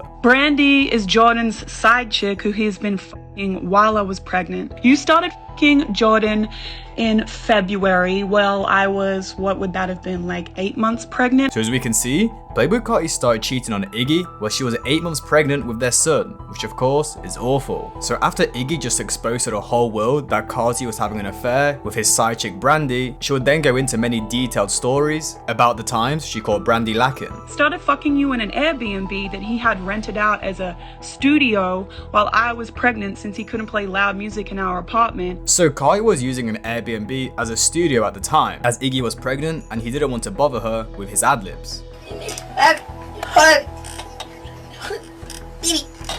Well, at least that's what he told Iggy, but it actually seemed like it was an excuse for something else. And even though that Iggy was pregnant and couldn't help Carti, she was still very thoughtful of him. So out of her pure kindness, she sent out a cleaner to freshen up the studio. But that's when Iggy found out what Carti was actually doing at the studio behind her back. Bear in mind, while my housekeeper comes to clean this Airbnb for these motherfuckers, there's nobody in there the whole time but Jordan and his couple of little friends. She cleans every single room, no one's in there, leaves, says goodnight, forgets her vacuum, comes back in, and who's sitting on the couch looking like a ghost? Brandy. You were sitting in there. And you might think, well, first of all, it was Carti's first time being caught with a side chick, so now he'll fix up his behavior and apologize to Iggy. And then secondly, well, now that Brandy has been caught, she'll stop messing with a dude who's literally about to have a kid. Well, that wasn't the case for either of them, and the two would keep going at it. So I go into his side of the closet and I see that there is a girl's little roll-along suitcase in there with some makeup and dirty old trashy underpants. You need to buy new drawers too, girl, now. Come on. Come on now, because those shits were raggedy. And one time, Iggy would even catch Brandy at their house, where she got her friend to kick her out onto the street. Raven spared you because we were gonna beat your ass at 3 o'clock in the morning, and instead, you just were out there with no shoes on the street at 3 a.m. looking fucking stupid like a trash bag whore that you are. But again, this wouldn't stop Carti and Brandy hooking up, all while Carti was making promises to Iggy where he was pleading her to give him time and space so he can focus on his album. So once he releases it, he will have time to step back from music and be a father. Well, as Carti was making all these promises to Iggy, she felt like their relationship was starting to build again, which is when Carti begged Iggy to fly out to Atlanta with Onyx for Christmas. Begs me, please, please, I need to see my son on Christmas. Okay, you know what? I don't want to be here alone on Christmas either. I want to be together as a family too, because things have been going cool between him and I. So I want to be together as a family too for Christmas. So I'm like, all right, let me rearrange my whole week and let's get on a plane. But Iggy would check the flights and there was none available, which is when Carti would tell her, don't worry, I'll get you a private jet. But then Iggy rang up Carti's manager where they told her, Iggy, there's no jets booked. So Iggy then rang up Carti saying, what the fuck, how are we going to get to Atlanta? Which is when he told her, this is what this motherfucker tells me. I'll be there in spirit. Really? Your son's first Christmas, you'll be there in spirit, because you knowingly got on a plane knowing that would mean that me and him were stuck here in LA by ourselves with no tree, don't have a fucking Christmas dinner plan, can't get to my family because they're stuck in Australia. So to sum that up, Carti left his son and Iggy in LA because he wanted to throw a listening party for Lotta Red. And if we do further digging, well, Brandy was actually at the listening party. So Carti may have actually purposely sabotaged Iggy and Onyx getting there just so he can spend time with Brandy at the listening party. To wrap up Iggy's rant, she would then explain that Playboi Carti knowingly missed his son's birth to play the PlayStation with Lil Uzi Vert. This man didn't even come to see his son be born. He went to Philly to play the PlayStation with Lil Uzi. He thought that was more important than seeing his son be born. And I had a scheduled C-section. And to make matters worse, during COVID, you would only be allowed one visitor during a birth. Iggy would of course choose Carti to be a visitor, but of course he didn't turn up, so their son was born with only his mother by his side. Iggy also had to beg Carti to sign the birth certificate multiple times, as he refused to sign it, and from what we know, he still hasn't signed it to this day. And at this point, Iggy has had enough, which is when she would start posting screenshots of her and Carti's DMs, where Carti even made the promise that he will marry Iggy one day. She would put out further tweets which read, "To clarify, this man was literally at my house last night telling me he loves me, so this is very much not me being bitter, it's me not ducking with trifling as shit that happens at the expense of my son. And I've not said anything and could say much more for the longest time because I know the net won't side with me and that I'm hated. But Christmas, and this bitch proud of you and her stories, LMFAO. I've covered for so long, hoping you do better. A lot of women relate." And what she's talking about in that tweet is Brandy, Carti's side chick, actually posted on her stories like screenshots of Lotta Red saying, "Oh, I'm so proud of you, I'm so proud of you," you know, directed at Carti. In another tweet, she would reinforce the fact that Carti literally asked for this child and wanted it, so why is he now acting like a deadbeat? To end things off and make matters seem even worse, Iggy would go on her Instagram story and reveal that Brandy wasn't the only girl Carti was cheating with, as before Brandy, he was supposedly cheating on Iggy with Brandy's best friend. So what I'm hearing is that while I was in Brazil last December and Jordan was in Miami recording in the Hit Factory, Little Miss Brandy, you and your friend, whose profile name I will get, and yes, I will put you on Front Street too, that is coming my way soon, were both in the studio, but he wasn't fucking you yet, Brandy. He was fucking your friend. But as usual, after all of this, Carti stayed silent. Well, actually, he posted some pictures and videos of him and Onyx. Well, that's all that we would get from him. The only thing we would ever hear from Carti about the relationship would be 2 years later in an interview with XXL, where he opened up about his and Iggy's relationship, saying, "And Iggy, she's a great mum. I love her to death. I'm single, she's single now, but that's one of the best mothers in the world. And that's what you got to put in the book, you hear me? I love her to death. She is the best mother in the world." Now this did fool many fans into thinking, "Aw, look how wholesome and kind Carti is." But Iggy would remind the world of how evil he actually is. After a fan brought up what Carti said in an interview, saying, "He said so many nice things." Well, she responded with, "You've been misled. I don't fuck with a man I'm not even remotely on good terms with claiming he pay my bills. I pay my bills." Secondly, saying nice things for an interview sounds great, but in real life he talks to me like shit so badly, I had to stop all direct contact. His team has been calling about the interview, hoping for my silence because they know what my reaction would be. I do appreciate being called a great mum, but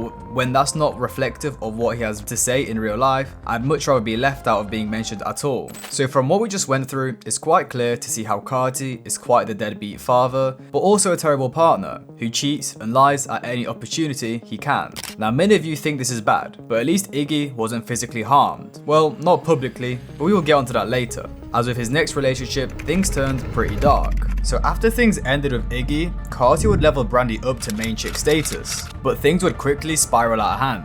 In the December of 2022, Carti and Brandy had been living together for over 2 years, and Brandy was 14 weeks pregnant. However, Brandy wasn't quite sure if Carti was the father, so she brought that conversation up to Carti and had even asked him to take a paternity test, which from what I can read in the report, it seemed like Carti disagreed with whatever Brandy said, leading to an argument which eventually escalated to a physical alteration. Allegedly, a witness tried to jump in and break up the fight between the two, which is when Brandy was able to escape Carti's grasp, where she ran to her car, which was when Carti attacked her again. Brandy told police Carti tried pulling her out of the car and put his hand over her mouth as she tried to use the vehicle's SOS feature to call the police. Cops would soon arrive, where they arrested Carti and stated that Brandy had visible injuries to her neck, chest and back. However, soon after the arrest, Carti's attorney would come out and dismiss everything, stating, "Mr. Carter was falsely accused. Pursuant to my communications with the Fulton County District's Attorney Office, this case will be dismissed without any prosecution or litigation."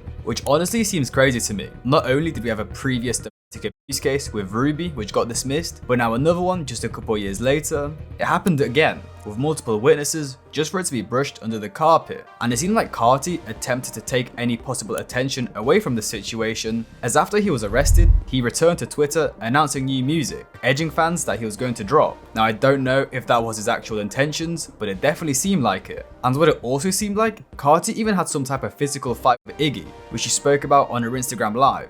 We had a huge fight. I'm not even going to get into what happened at that fight. I will spare you, Jordan. I'll spare you that. I'll spare you that for now. I leave because I got scared and came to LA. So out of the 3 public relationships Carti has been in, he's had a fight with each one of them. And that is definitely not a coincidence. And what's worse is that straight after this assault on Brandy, they would be seen out at a fair, at the weekend show, and she was even wearing his merch on Instagram, all after nearly ending her while 14 weeks pregnant. Iggy would catch news of Carti's arrest, where she would come out on Twitter and say, "Been there, done that, warned you," which was aimed at Brandy, probably telling her that being with Carti is a bad choice. She would then say, "Imagine having a pregnant girlfriend and pretending they don't exist, until it comes out you like to abuse them too, and rarely visiting your actual son unless it's because you're running from whatever problems you got going on in Atlanta and the press with your serial abusive woman." Overall, it seemed like Carti has a long history of abusing, cheating and lying. I mean, he got arrested for domestic violence and shot at Ruby Rose, then cheated on her with Black China. He got into a fight with Iggy, cheated on her multiple times and constantly lied about wanting to build a family with her. Then Brandy, again, assaulted her, and well, I don't know how they're doing anymore, but I doubt they're having a joyous relationship. It's a shame that a lot of celebrities get away with this stuff. Not only that, but a lot of fans turn a blind eye to it. And if you've made it this far, let me know. Do you separate the art from the artist? If your favorite artist has committed acts like this, will you still play their music? I mean, I think I know the answer to this, as Carti is slowly becoming one of the highest streamed artists in the world on Spotify. After the immense success of his self-titled mixtape and Billboard charting single Magnolia in 2017, Playboi Carti and his team had decided that he had finally built up enough recognition to be able to sell out shows in Europe. This would lead to Playboi Carti eventually announcing his first fully fledged tour across Europe, which was a statement move in his career. The majority of the venues sold out in just a couple days. For this 3-week journey across Europe, Carti would have hired a luxury double-decker coach, costing him $30,000, which would transport him and his 14-member entourage. Carti would first perform in Germany, where he would stay for 3 days with 3 consecutive shows. Him and his group would then have to travel from Hamburg, Germany to Glasgow, Scotland, with it being around an 18-hour drive. Everything would go smoothly. They would arrive safely, and Carti would be able to perform at his sold-out show in Glasgow. Straight after the performance was over, they set straight off down south towards London, as Carti had a show there the next day. However, just about an hour out from central Glasgow, the coach would stop at the Gretna services, due to there being a supposed faulty heating system, which was actually a recurring issue and had been happening since the beginning of their tour. They had pulled onto the hard shoulder of the M74 in the early hours of the morning, as Carti moaned that it was too cold on board. One of the drivers of the coach attempted to fix the faulty heating system, but this would only cause more issues to arise, as once the drivers switched off the onboard computer, they couldn't get it to start again, leaving them stranded with the doors partially open in freezing weather. Now at this point, Carti and his crew are pretty upset. He's paid $30,000 for this coach just for it to break down where he needs to be in London as soon as possible, as he's got a show there the next evening. Luckily for them, the coach company had sent a relief coach so they can continue their journey. However, they had to wait around 8 hours for it to arrive, and upon arrival, Carti and his crew were left disappointed, as it did not have the same luxurious facilities that their original coach had. This made Carti pretty furious, which led to him throwing things across the coach and even throwing a bottle at the window, until he decided he had enough and ran across the coach and swung at one of the bus drivers, which left a cut on the driver's face and knocked off his glasses. Now of course, this attack seems a bit random, and I'm not here to just paint Carti as the villain, but I couldn't find any reason online why Carti would have punched the driver. The only thing that could have started a dispute was that Carti was probably upset they had to wait 8 hours and that this new coach was not on the same standard, which may have led to him raising a concern towards the driver, leading to an argument, then Carti swinging at him, as 2 of Carti's tour managers had stated that he had acted in self-defense, as apparently one of the drivers acted aggressively towards Carti. However, what we do know is that on the night of 25th of February in 2018, Playboi Carti would be arrested in Scotland on assault charges. A year later, in the January of 2019, Carti would appear at court in Scotland, where Dumfries Justice of the Peace Court convicted Carti of the charges and slapped him with a fine, $570 for the alleged assault and about $350 for the bus damages. However, assaulting his bus driver isn't the only violent incident Playboi Carti would get himself into in 2018. After finishing his European tour, Playboi Carti would return to the UK to perform at the 3rd day of the Wireless Festival on the 8th of July, performing the same day as huge acts such as Lil Uzi Vert, Cardi B and Rick Ross. Everything would go well. Carti would sit out on the main stage where the crowd loved him, and once he performed his set, he would go back to his hotel, ready to go back out later that night to party. Once the evening came around, Playboi Carti would head out to Soho's China White, which is an exclusive VIP nightclub in central London for celebrities and members only. At around 3 AM, Carti would be inside, sat at a table, smoking, which unfortunately for him was prohibited while inside the nightclub. This is when a security guard approached him, placed his hand on his shoulder and politely told him that smoking is prohibited in the club. But Carti was alarmed by this random man touching him, which caused him to lash out, punching the man 6 times in the face. These blows sent the doorman staggering backwards, hitting a table which actually saved him from collapsing. Eventually, the police would be called and Carti would be arrested and charged with assault. A year later, he would return to the UK at Westminster Magistrates Court, which would be just a couple of days after he was in court in Scotland for the assault on his bus driver. The London judge stated, "First of all, I do recognise you're a man who did not have many advantages in his life, who has built a successful career through your own talents and dedication. The facts are that you assaulted a bouncer who is vulnerable by his very job, by punching him 6 times, which was, I am quite satisfied, unprovoked. It was a complete overreaction. We know that 6 months earlier, you behaved in a similar way in Scotland." Carti would admit assaulting the doorman, where he was then set a fine of 14,000 British pounds and ordered to pay a compensation of £100 to the doorman, which is wow. Sorry to interrupt the video, but if you're enjoying so far, I'd appreciate if you could subscribe, like and comment. I'm trying to get to 30k subs ASAP, so I'd appreciate that. Let's get back to the video. £100 to be punched 6 times by a squealing non-binary vampire. In these 2 cases in the UK, Carti was basically let off for free. From his perspective, they were just small fines, which basically allowed him to punch anyone he wants to. However, just a couple years later, this time in America, with a much harsher legal system, Carti would be pulled over in his Lamborghini with a close affiliate, Opium Baby, where in the vehicle, they had multiple illegal firearms and substances.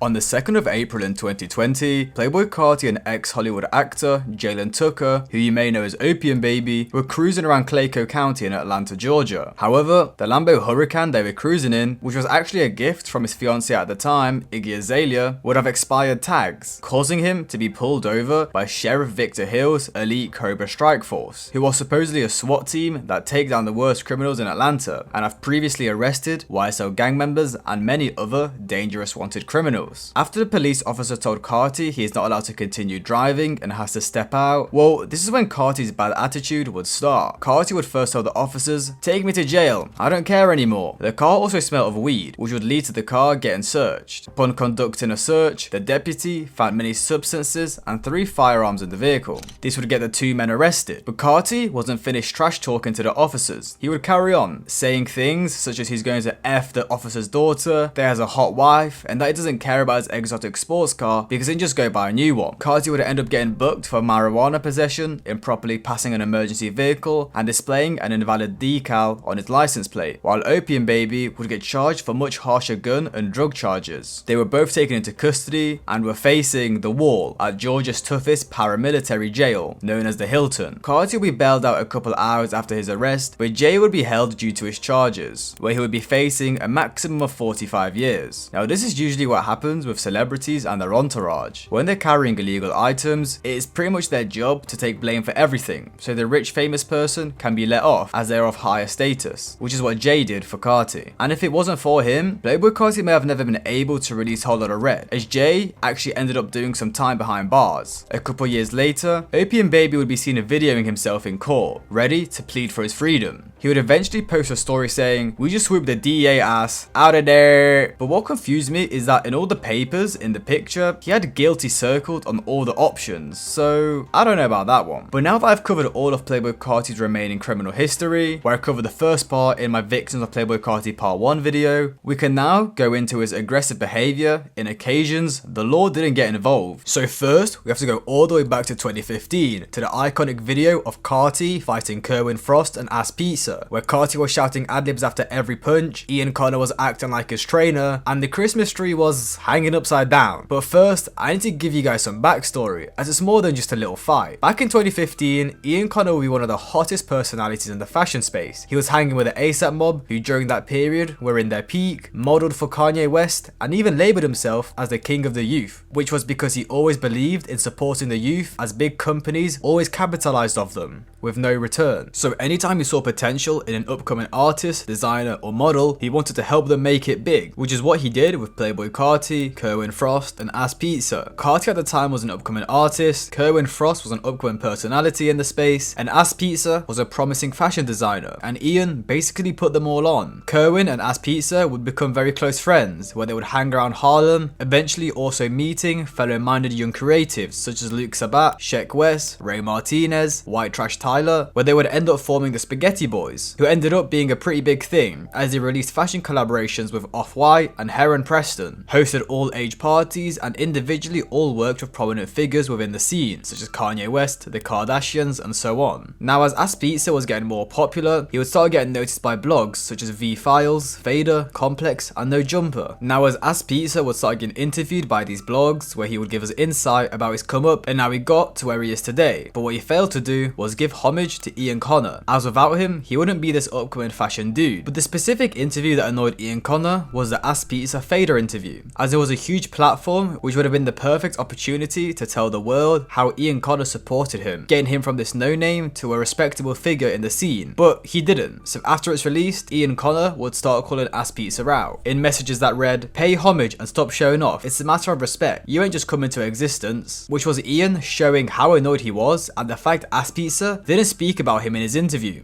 which Ian saw as disrespectful. Later down the line, Ian Connor would befriend another fashion kid who he saw had potential, John Ross, who in the current day has his own brand 7th Heaven and manages Young KO. Sometime in 2015, John Ross would take it to Twitter to expose Ass Pizza and his friends for running a fake brand named Marcel Zago, which was basically a social experiment they ran where they wanted to trick people into thinking it's some edgy unknown designer brand, but obviously it didn't work as John Ross exposed them on Twitter. John Ross would then put out another tweet with the caption, "Don't support Ass Pizza," to which he would also attach an image of messages Ass Pizza sent him saying, "Yo, are you stupid, fella? First off, I didn't make Marcel Zago and it's a joke. Anyway, nice job ruining the joke. Second, don't diss me, your clothes are so terrible lol. I could have put you on, you don't know what I'm working on. I was gonna have you be a part of it, but it's okay. Go have fun with Ian Connor. I'm sure you'll be making big moves for the youth. You're both young visionaries, aka sad." So he basically clowned John Ross and Ian, then made fun of them for what they're doing in the scene at the time. And Ian had enough of the disrespect from someone who he literally made. So he tweeted, "I'ma beat the out Ass Pizza when I catch him, and that's on my worthless life." So at this point, it was Carti, Ian Connor and John Ross versus Kerwin Frost and Ass Pizza. Shortly after this, Ass Pizza posted an apology video aimed at Ian Connor and John Ross, where it looks like he was being held hostage while apologizing. Then he would also post a video on YouTube explaining the situation, how he wants his beef to end and that it is affecting his daily life. Then towards the end of the video, he even challenged Ian Connor to a boxing match to settle it for good. And even though fans love this idea, it never happened. However, eventually, Ian Connor and Playboi Carti would pull up on Kerwin Frost and Ass Pizza. So one day, Kerwin and Ass Pizza were hanging out at Gianna Mora's crib, who at the time was Carti's creative director and worked for the brand Pastel, which was founded by Kanye West and ran by Ian Connor. Anyways, while they were chilling, Gianni would bring something up. How does it become a thing that that Carti and Ian are gonna come over? Well, Gianni's like, because Gianni's still friends with them, right? So he's like, yeah, they're coming over, but they're not gonna fight you, man. They're just gonna work. And I knew that shit was a lie. Like, we knew that they were gonna fight us. But Kerwin and Ass Pizza stayed and continued to watch TV. Eventually, Carti and Ian would arrive, which is when... So they came, and I talked to Ian for a while. And when he came in, he was just like, throw your hands up, we're fighting right now. And then I stand up and he's like, bro, I'm just kidding, I'm not gonna fight you. But one of you guys have to fight Carti. And they're like, I tell Ian, like, this shit's not fair. Like, this is, like, me and Ian's thing, you know? Right. Like, Kerwin and Carti have nothing to do with this shit. So then Carti just, like, gets mad and, like, hits me, then starts, like, punching Kerwin. So you don't actually see that in the video, No, the him hitting you part. It kind of looks like he's just going in on Kerwin. Okay. So fucking... And after that is where the video starts, which I unfortunately can only play segments of on YouTube. However, I can explain you through it. The video starts off by Kerwin and Carti stood either side of a Christmas tree hanging down from the ceiling. Then Carti punching a knot down Kerwin Frost while also making but ad-libs while Ian Connor is shouting motivational phrases towards Carti. As Pizza then tries to step in to help Kerwin, where he just ends up getting pushed and tumbling over instead. Then the video ends by As Pizza getting backhanded to the face and falling over again. They fucking leave or whatever after that fight. And then they said they weren't going to post it or anything, so they posted it. How long did it take before it went up? Like fucking like 30 minutes. Okay, and so the entire world is like looking at Twitter, just kind of shocked and in awe that this happened. And like people are like saying a lot of shit, like we lost or whatever, but if like we won that fight, like no one would have known because we wouldn't have posted it, and it would probably only make things worse. Now what confused me and a lot of fans about this is that why are Carti and Kerwin the ones fighting? The entire beef started with Ian being mad at As Pizza. Well, a year later the Spaghetti Boys would release a video of Kerwin Frost and Ian Connor fighting, which again, why are they fighting? The beef is between As Pizza and Ian. Anyways, we're getting a bit off topic here. In summary, Playboi Carti was used as Ian Connor's Pokemon to beat up two fashion kids. And just a year later, Playboi Carti would get into another violent affair, but this time with close associate A$AP Rocky at the scene. In 2021, actor and artist Kalen Walker came out in an interview with Fox Soul and stated that he had been jumped by Playboi Carti and his goons a couple years back over a girl. A few years ago, I was jumped by Playboi Carti and his guys for defending a specific woman that they didn't like. Around 2017, Kalen, Carti, Rocky and some of their clique were at some type of event, where at a point in the evening, Carti and his guys were getting into a disagreement with a woman that was there, which Kalen saw and decided he didn't like how she was being treated. And they didn't like that woman at that time. So they got offended, like, pretty long story short, words, you defending this chick? You. Which is when Carti and his guys were like, who the fuck is this dude? Why is he getting involved? So they beat his ass. So Playboi Carti pushed me in the bathroom along with his dudes and stumped my head in the toilet, stumped my head on the side of the toilet, ripped my ear open. They were stumping my head in. It was like 5 or 6 of his homies stumping my head in the bathroom for me defending a woman that they didn't like. But A$AP Rocky, who Carti was signed to at the time, saw this and stepped in, saving Kalen. When they were stumping my head in, A$AP Rocky was there. He pushed between everybody and picked me up, and he carried me to a chair to make sure I was okay. I remember his words. He said, "Shorty, you good? I'm so sorry. Shorty, you good?" And I've seen him cuss out Playboi Carti and everybody. Why the f*** y'all keep doing this? That's not cool. A$AP Rocky did save my life. That's how he saved my life. But apart from that, there is not much backstory to this event. Literally no one has spoke about it until Kalen came out in 2021 about the situation. However, all I can say is whatever Kalen has to say about this, take it with a grain of salt, as he's a bit of a pathological liar. He said he was supposed to be the first Black Spider-Man, Future almost signed him to OVO, which is like what? What does Future have to do with Drake's label? And he recently has been sentenced for 50 years to life on a series of sexual assaults. So I actually think we have found a celebrity with a worse history than Playboi Carti. However, I believe this fight to be true, as Carti even stated himself he only beefs guys over girls. I ain't never got beef with no nigga, bro. All my beefs been about bitches. I'm like, yo, get a fuck. Every beef in my life been about a bitch. On my mama, cause I don't talk to niggas. Niggas is cancer, niggas can't say nothing. And niggas, look, only niggas can say to me, they can be like, oh, some niggas can say I changed on them because I thought they was on the same shit I was on, but they not. Or they was on some shit that I wanted to be on, and when I got on that shit, I got on it, then surpassed them, and they was just lost in the sauce. I'm like, damn. Now in the same year that Kalen came out to expose Carti for what he did, well, Carti would be caught on camera smacking a guy that tried to press him. In the February of 2021, a video would be posted online of a guy running up to Carti trying to press him after he supposedly was putting his hands on his sister. Hey, you put your hands on my sister again, boy. Ain't nobody putting her on this sister, bro. You gonna kill shit. shit. I'm gonna kill you. You gonna kill shit. Pussy, you boy. I ain't scared of no pistol, nigga. Carti would reach for his pistol to defend themselves as the two continued to argue, but never ended up pulling it out. They continued arguing for some time until Carti had enough and smacked the dude in his face.